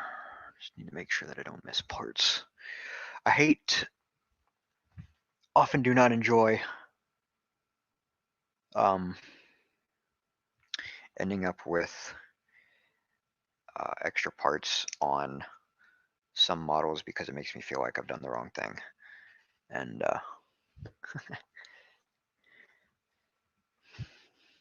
like it makes me feel like I've missed parts somewhere, or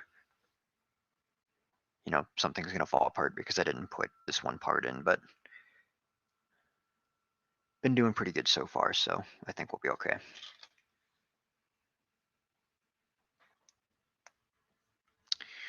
Spin this back around.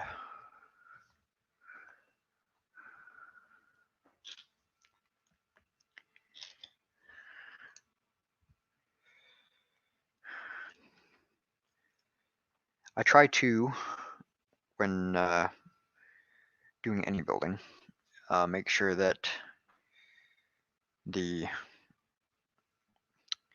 as many times as you can cross bricks together, cross lines, that kind of thing, when you're building for structure. Generally, more time you can do that, the more sound the model is going to be in terms of strength, and it's always a challenge, not necessarily a challenge, but always something to pay attention to, particularly when you're building trucks, because trucks or bogies are obviously a very important part of any model, locomotive or otherwise. If they fall apart, you're very nearly dead in the water, and you don't want that to happen, of course. So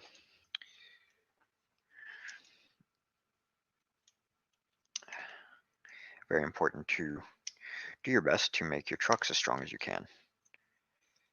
I would even recommend going to or building your trucks beforehand before ordering the rest of your model, and making sure that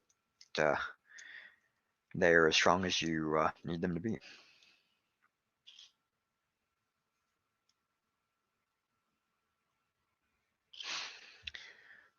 Just got a message from Enrico. I don't think that he will be joining us again today, but probably again at some point in the future. Like I mentioned earlier, I do have a number of Brickmania kits in addition to the Mohawk that I will need and want to put together. And I don't know if I will stream all of that, but a good amount of it, because the last time I live streamed was quite a while ago, and I felt like today, I felt it had been too long, and so here we are.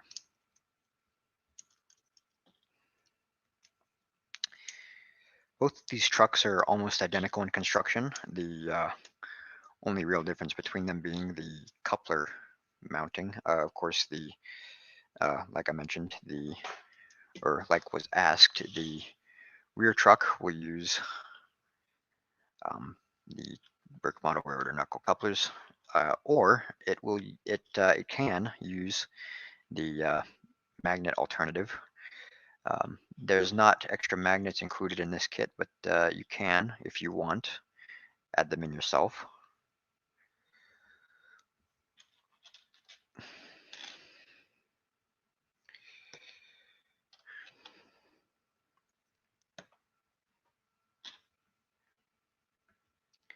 And the front truck uses the magnet out of the box.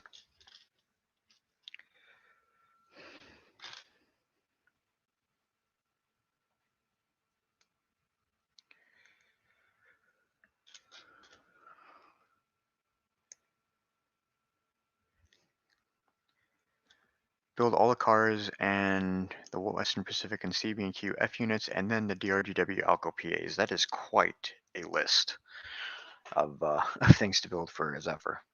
It would be awesome, though, and of course, I would love to see that.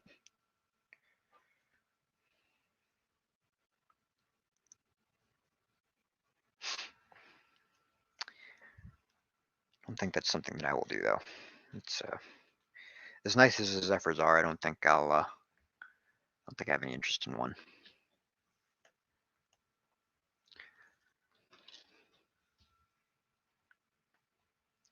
There are a couple of streamline trains that I would like to build, but again, at a later date. I've got plenty going on.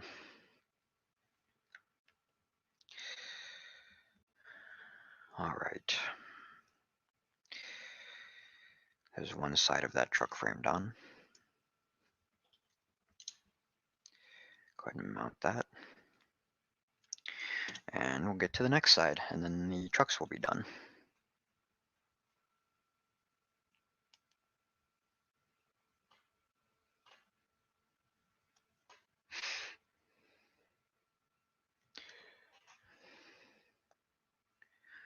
I'm very excited to have a second Mohawk. It's gonna be really neat to potentially double head them on trains at some point in the future, of course, and also be able to highlight and explain the differences between the two of them. There aren't necessarily that many differences, but there are differences that, of course, I was able to find and come across, and differences that I modeled.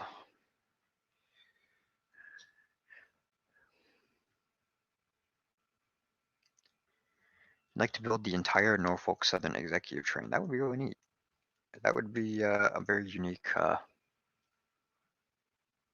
model. I would like to see. That would be really interesting to see. I'd like to see that. All right. Putting the rear truck on the tender. Again, making sure I put it in the right place.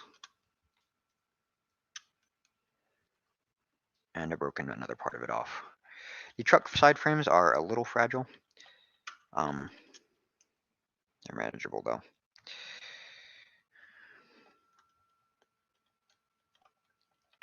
There we go.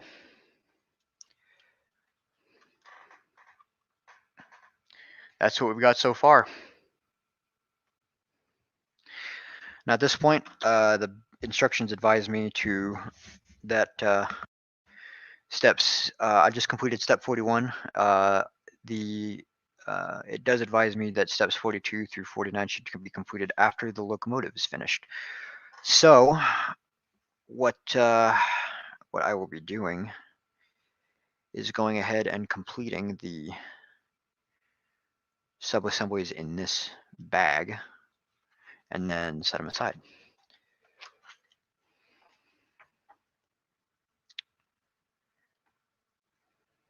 Because it will be easier to connect the locomotive to the tender once that's done without all these parts in the way. So that's what I'll be doing.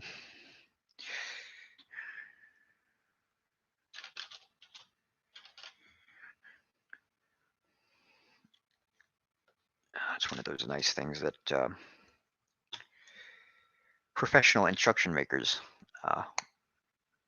having them work on this with me has been very nice.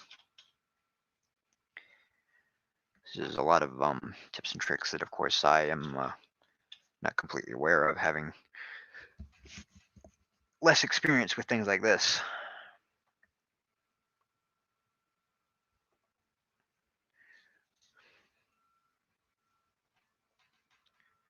Not that I'm sure, couldn't make my own instructions, but there are plenty of other people who are much better at it than me already.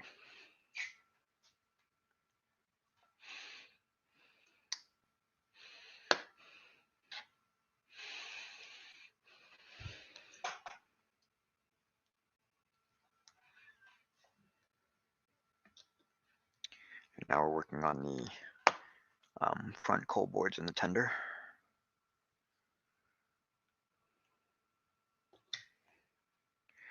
And this is looking familiar to me, which is a good thing.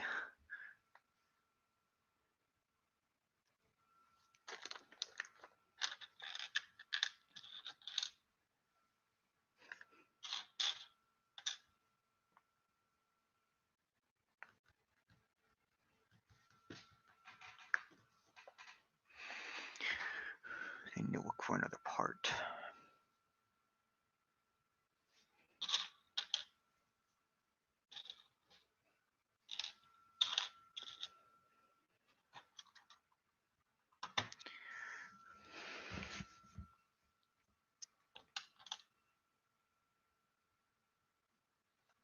Let's see here. It's one of those ones where it's got its plate modified 2x2 with studs only on one half of the side. This guy, and there's obviously a number of regular 2x2 plates, and those two parts look very, very similar. Ah, here they are. Yeah, just making sure I had both of them before proceeding. I knew I would just had to find it.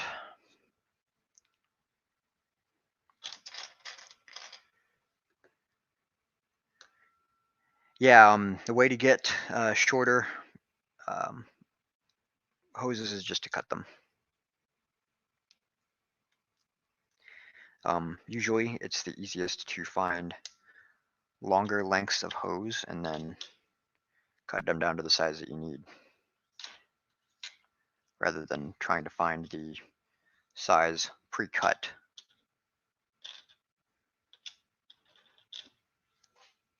For you. Of course, there are some bricklink sellers that will cut it for you. It's just, not necessarily something that needs to be done by somebody else.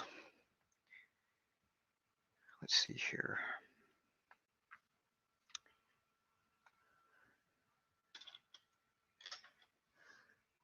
No, I didn't finish building the locomotive. I'm working on the tender currently. Welcome, by the way. I'm glad that you can make it. Currently, so far that I've got on the tender is just this, and this is the second model, or part of the model that they want you to make. The first being the display track. It's quite big. That's bag A. The tender is bag B. Then the locomotive is bag C, and the electronics and such are in bag D. A lot of bags. Well, not a lot of, but a lot of parts in those bags. I love the thought that Brickmania puts into the bag organization. It does help a lot when building large models like this, or other similar models, or similarly large models, like say a SR-71 Blackbird.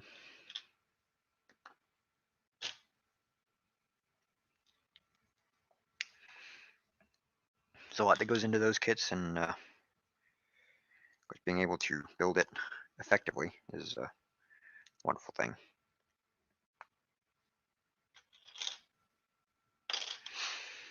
Now I am currently working on the front coal boards.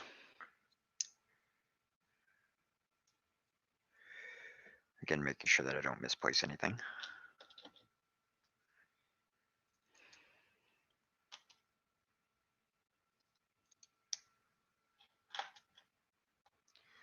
What is the gear ratio in the Mohawk? It is 1:1, which means that the driving wheels are driven at the exact same speed as the motor turns. All motors are pretty strong. You can get a fair amount of performance out of them without having to, even through an XL wheel, which is much larger, even without having to gear them down. Which is why I love them so much. There, it's a great motor, and probably my favorite out of the LEGO Power Functions motor options.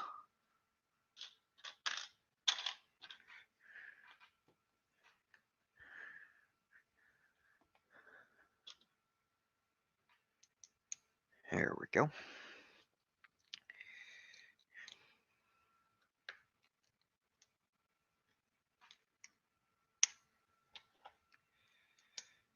All right, that's another sub-assembly done. So the way this will all kind of fit together is kind of like that. I can't necessarily do a great job of it right now because it's not all pressed down in there. Let's see.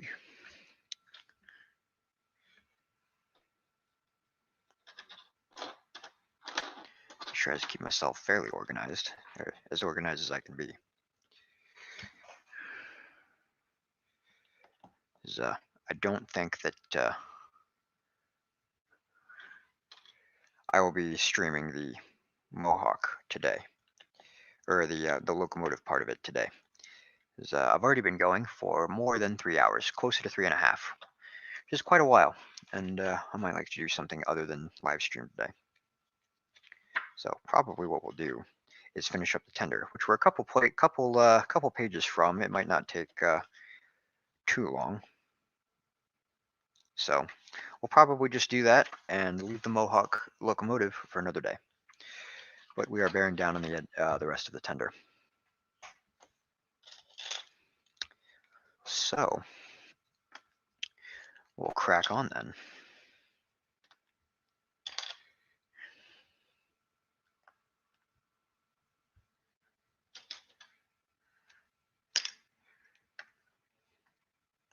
Now I believe I am getting into the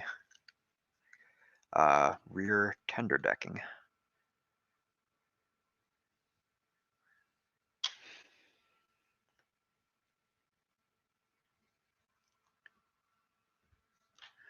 Yes, I definitely am. Tender being built at 9 studs wide, of course, offers some challenges with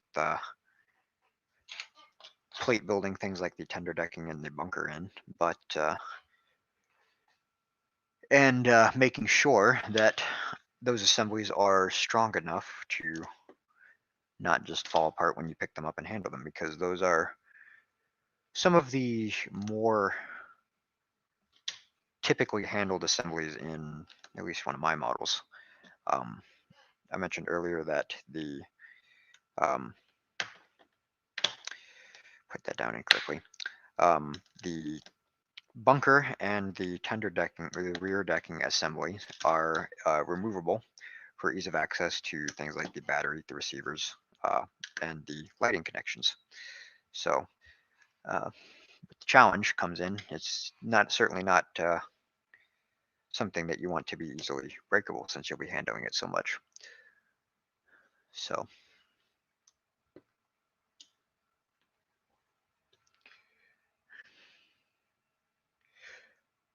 32 studs long flex tube, I definitely agree. In black, it seems to be one of the most common lengths,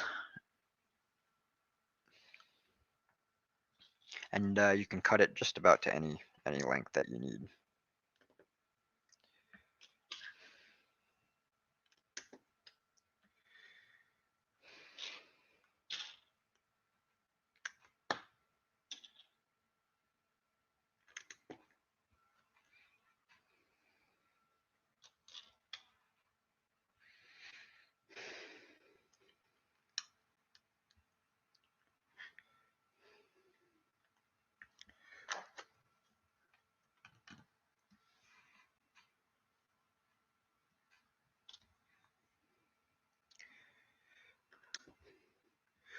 Trying to make sure that I don't miss anything. There's a lot of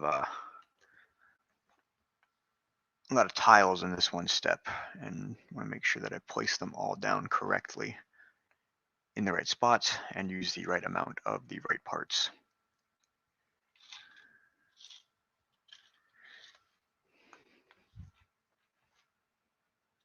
There we go.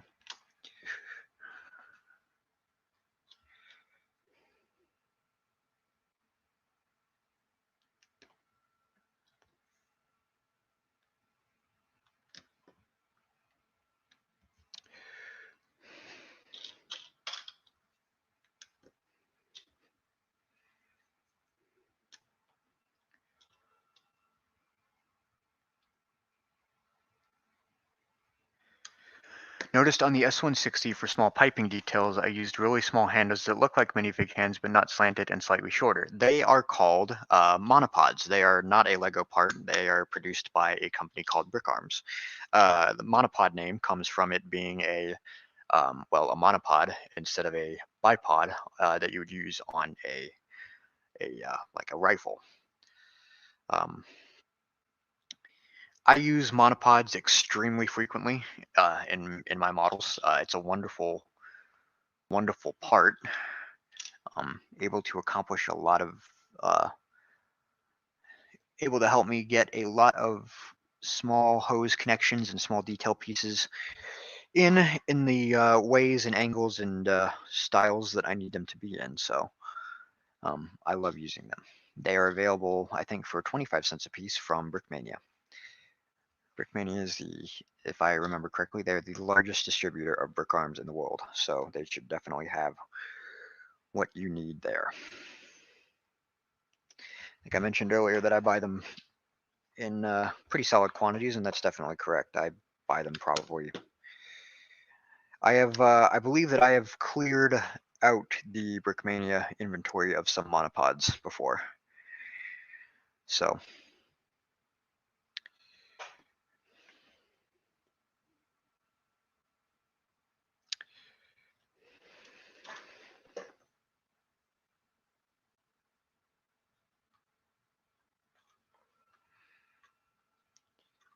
I just realized that I've done something wrong with the flex tubing, so I'm going to go and fix that real quick.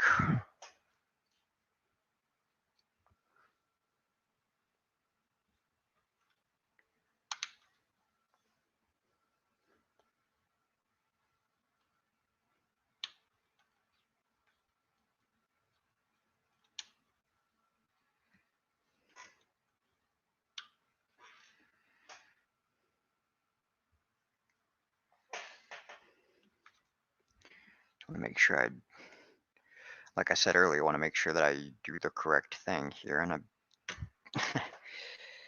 haven't necessarily done the best job of it. But as soon as I get these guys in, I'll be should be all set. Thing is that in some places the regular 3 or 4 stud bars were used, and in some other places flex tube was used. Not that there's a problem with using either one, but obviously you want to make sure to use the right part in the right place. And that confused me, but I think I am just about all set with it. I'm make sure, I'm just going to double check here again. Make sure I am doing things properly. Going back to everywhere that I used flex tube and making sure that I did not use the wrong piece. So, looks like I did use the wrong piece there. Oh well.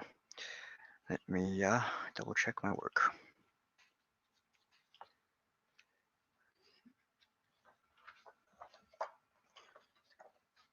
Yep, replace that. Excellent, much better.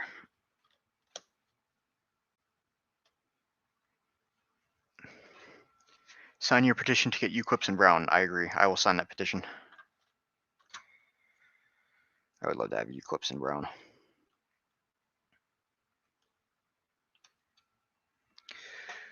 Now let's see. Make sure I've got the right parts here still. Oh, as long as I don't drop them, I've got them.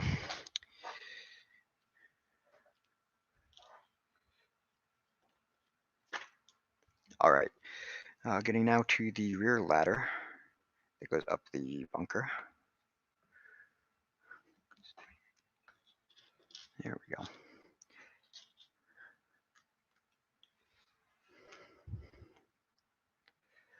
One of the things that was changed on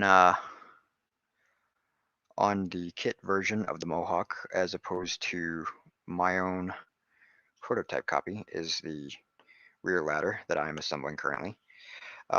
Originally, I used monopods to just monopods and flex tube to create the ladder and get the correct number of rungs in, but it was not necessarily a builder-friendly design.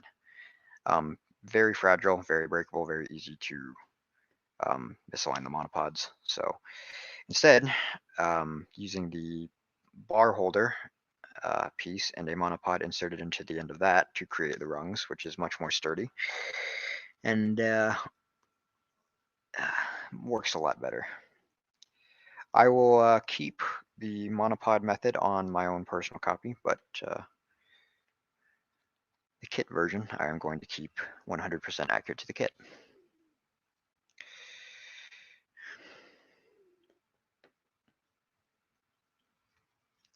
I want to make sure that I get the rungs spaced out correctly on the same, roughly the same distance from each other. Can get kind of difficult, but there you go.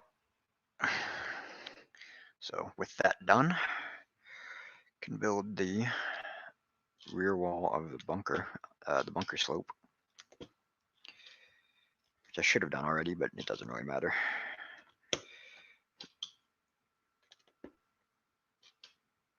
I guess I also should have put those plates in on the bottom. That will help improve structural rigidity. I guess that goes right there. And this goes right here. It does help a lot. Much easier to work with now. And back in the game, moving along.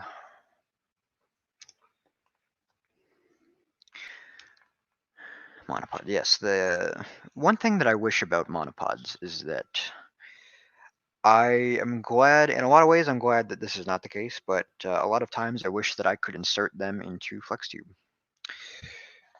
That would be a really nice connection feature to have, but if that were the case, I couldn't clip them onto other monopods or U-clips or anything else with a clip. But again, on the flip side of that, you could just use insert them into FlexTube and cut the FlexTube off, and that would give you the proper diameter to clip into other things.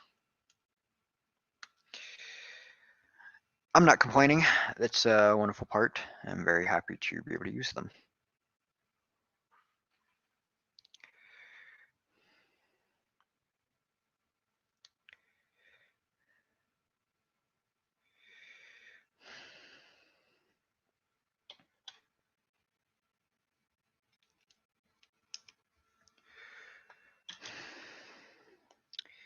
Now I'm putting in the details on top of the tender, or the top of the decking anyways.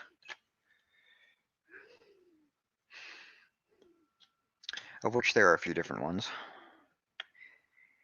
The only one that I was not able to figure out what it was exactly is this box on the top of the decking near the ladder. I wish that I could have figured it out, but maybe I just need to send some more emails and try to contact the right people.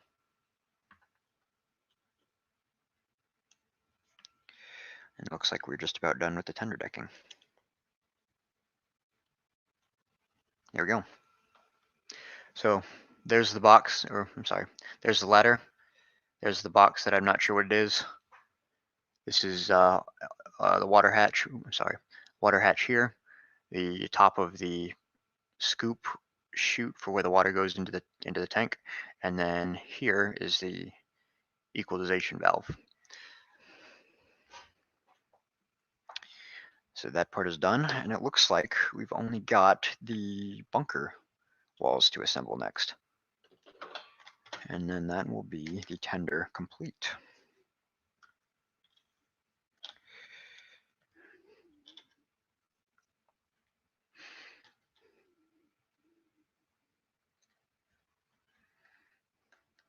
No, complete.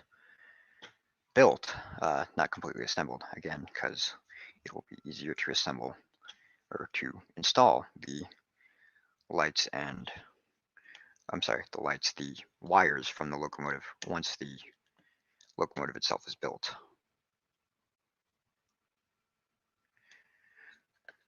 But that will most likely be another day.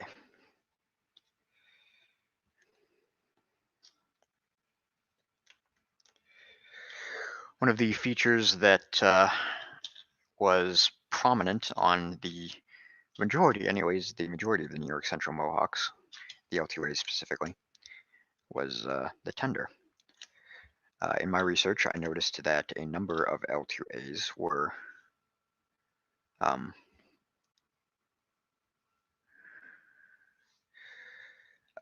delivered with, well, all of the actual L2As were delivered with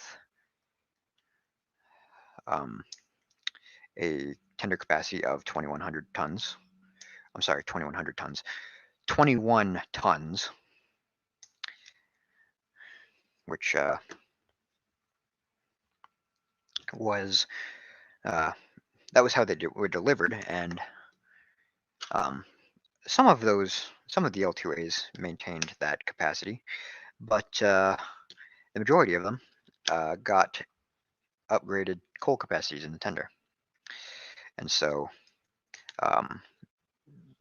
as far as I've been able to research, it was like all but like 5 or 6 got that upgrade. And so I decided to model the upgraded version in the kit because it is, of course, more representative of the L2A class as a whole. So what I'm working on right now is the walls that are on the taller side.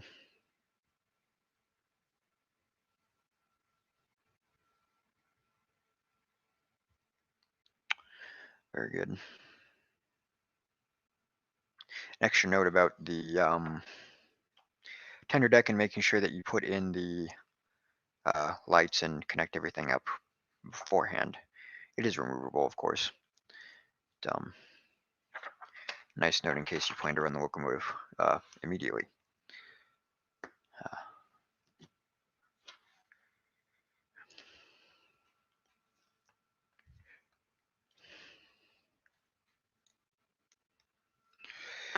We are getting down to it, folks.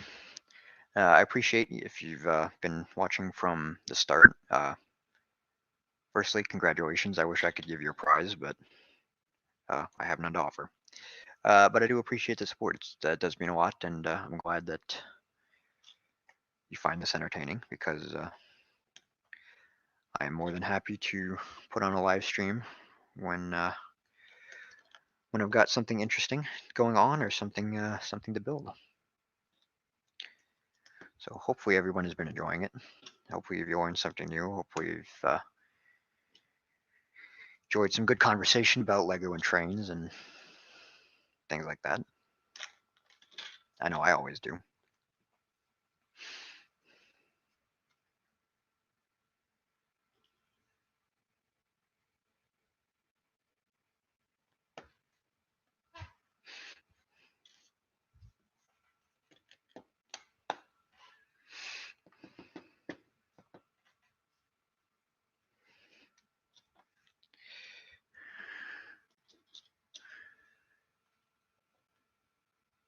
You can take the wheel of the steering wheel off the 1x2 piece and put it on a bar or hose. Yeah, I did that on my Buffalo Creek and Gully number 13. It does take some force to remove that steering wheel from that kind of pedestal assembly, but and you do have to kind of force it into the bar, or onto the bar, or into the over the flex tube, but works pretty well.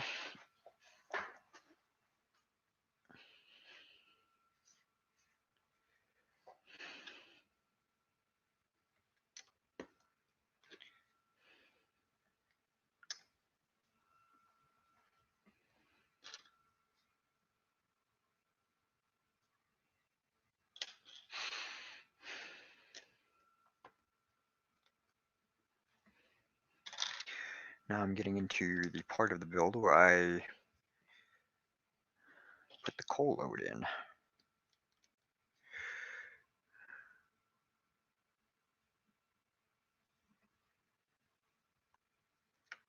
Looks like I missed that part.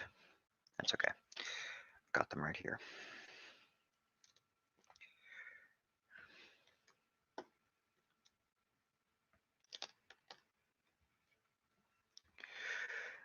All right, now we're good in shape.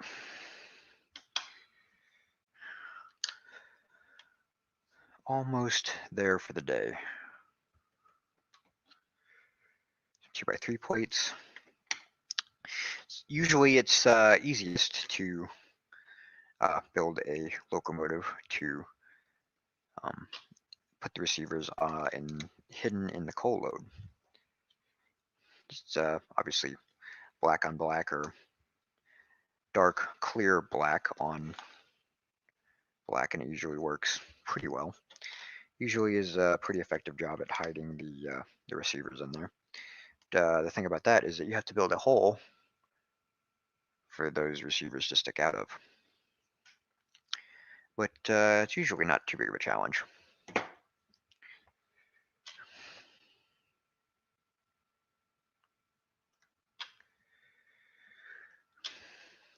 Just gets a little weird when you're building in odd stud widths, like 9, like I am now.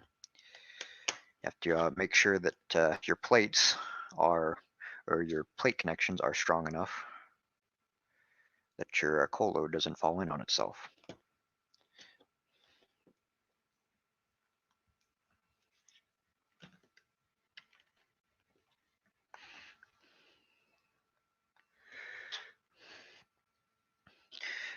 And right now I'm working on one of my particularly favorite details that I was able to put in, and hopefully I'll have it done here in just a second. I think I've got all. It's a really interesting technique that I found that I don't know. Well, I don't know if I found it, but it's a technique that I used to model the kind of curved on the top of the tender that kind of sticks out in the rear of the coal bunker. So I used the 1x1 brackets right here, which stud into the sides on each side, and then you can just kind of turn them a little bit and angle them like you need. I think it works pretty well. Does a good job representing the angle on that part of the tender. All right, got that in. Now I'm just going to be finishing off the coal load. Would help if I had this was looking at this the right way.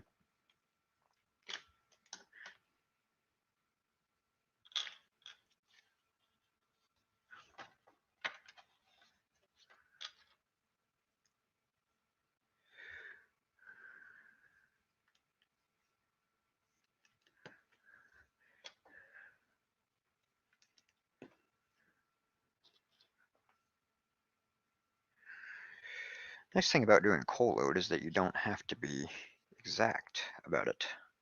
In fact, the more random it looks, the better. But me being me, right now, I'm going to build this coal load exactly how it appears in the instructions, just for the sake of doing it that way. So I can have a perfect representation of what's on the box.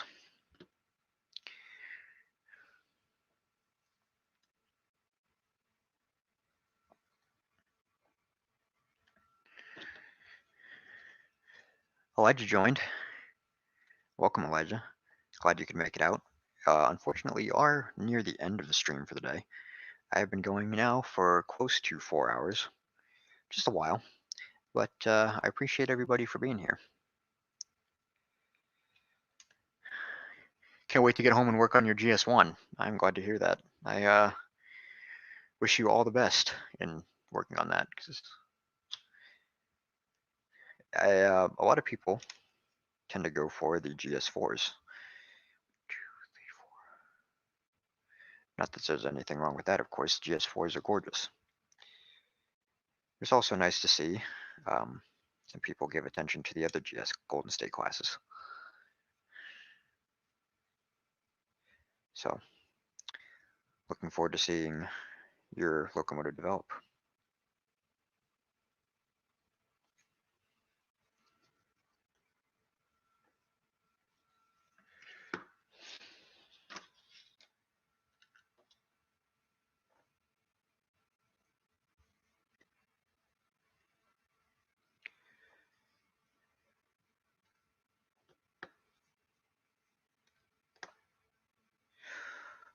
Almost there. To finish the coal load, we'll be completely done with the tender. Well, almost. Just a couple more very small details to add in after that, but once that's done, we'll definitely be wrapped up with it.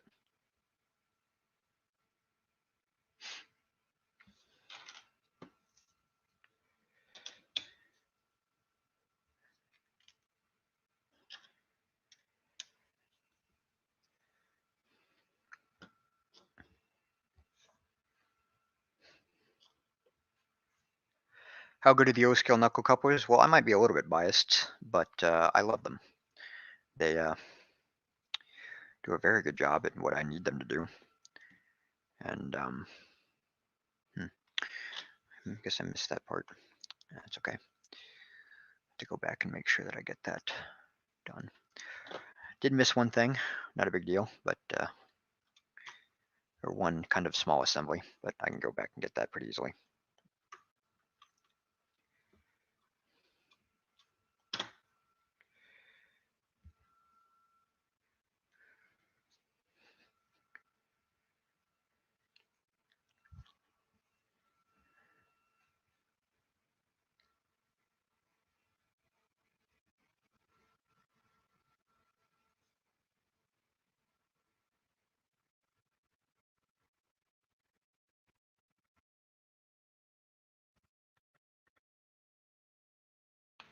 I'm just double checking my work, sorry about that.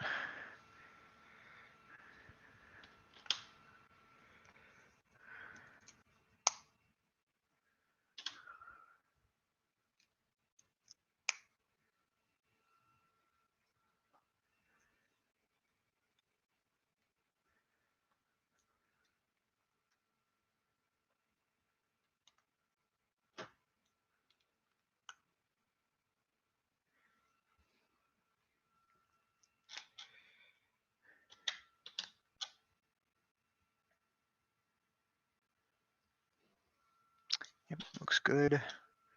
Looks good. And I think I used an extra 1x1 here.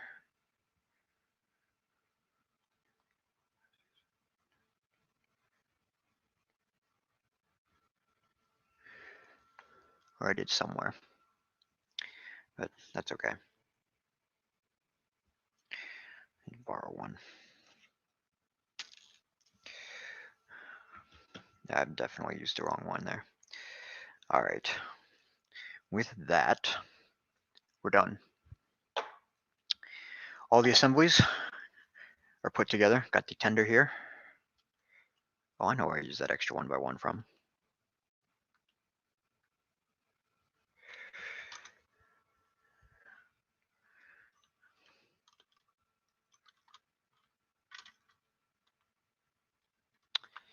Yep, I think that was it.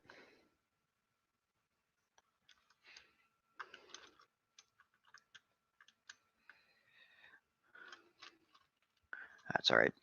There's the tender.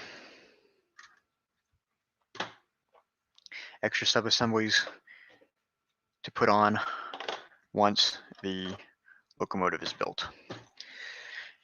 With that, I think I'm going to wrap up the stream here. I've been going for just under 4 hours now. I am ready to take a break for a good long while. I will probably come back to building the locomotive hopefully tomorrow. But made a lot of plenty of good progress. Very happy with what we've got here. That looks awesome so far. I really am satisfied with everything that I've got. I'm on page, well, tomorrow or whenever I will be starting on page 35 of the instructions, which is the locomotive. And so we'll pick it back up there later. Plenty of good stuff still to come. Thank you guys all very, very much for watching. Thank you very much for hanging around as long as everyone did. If you just joined, I apologize, but I will be leaving this up on my channel for viewing at a later date if you'd like.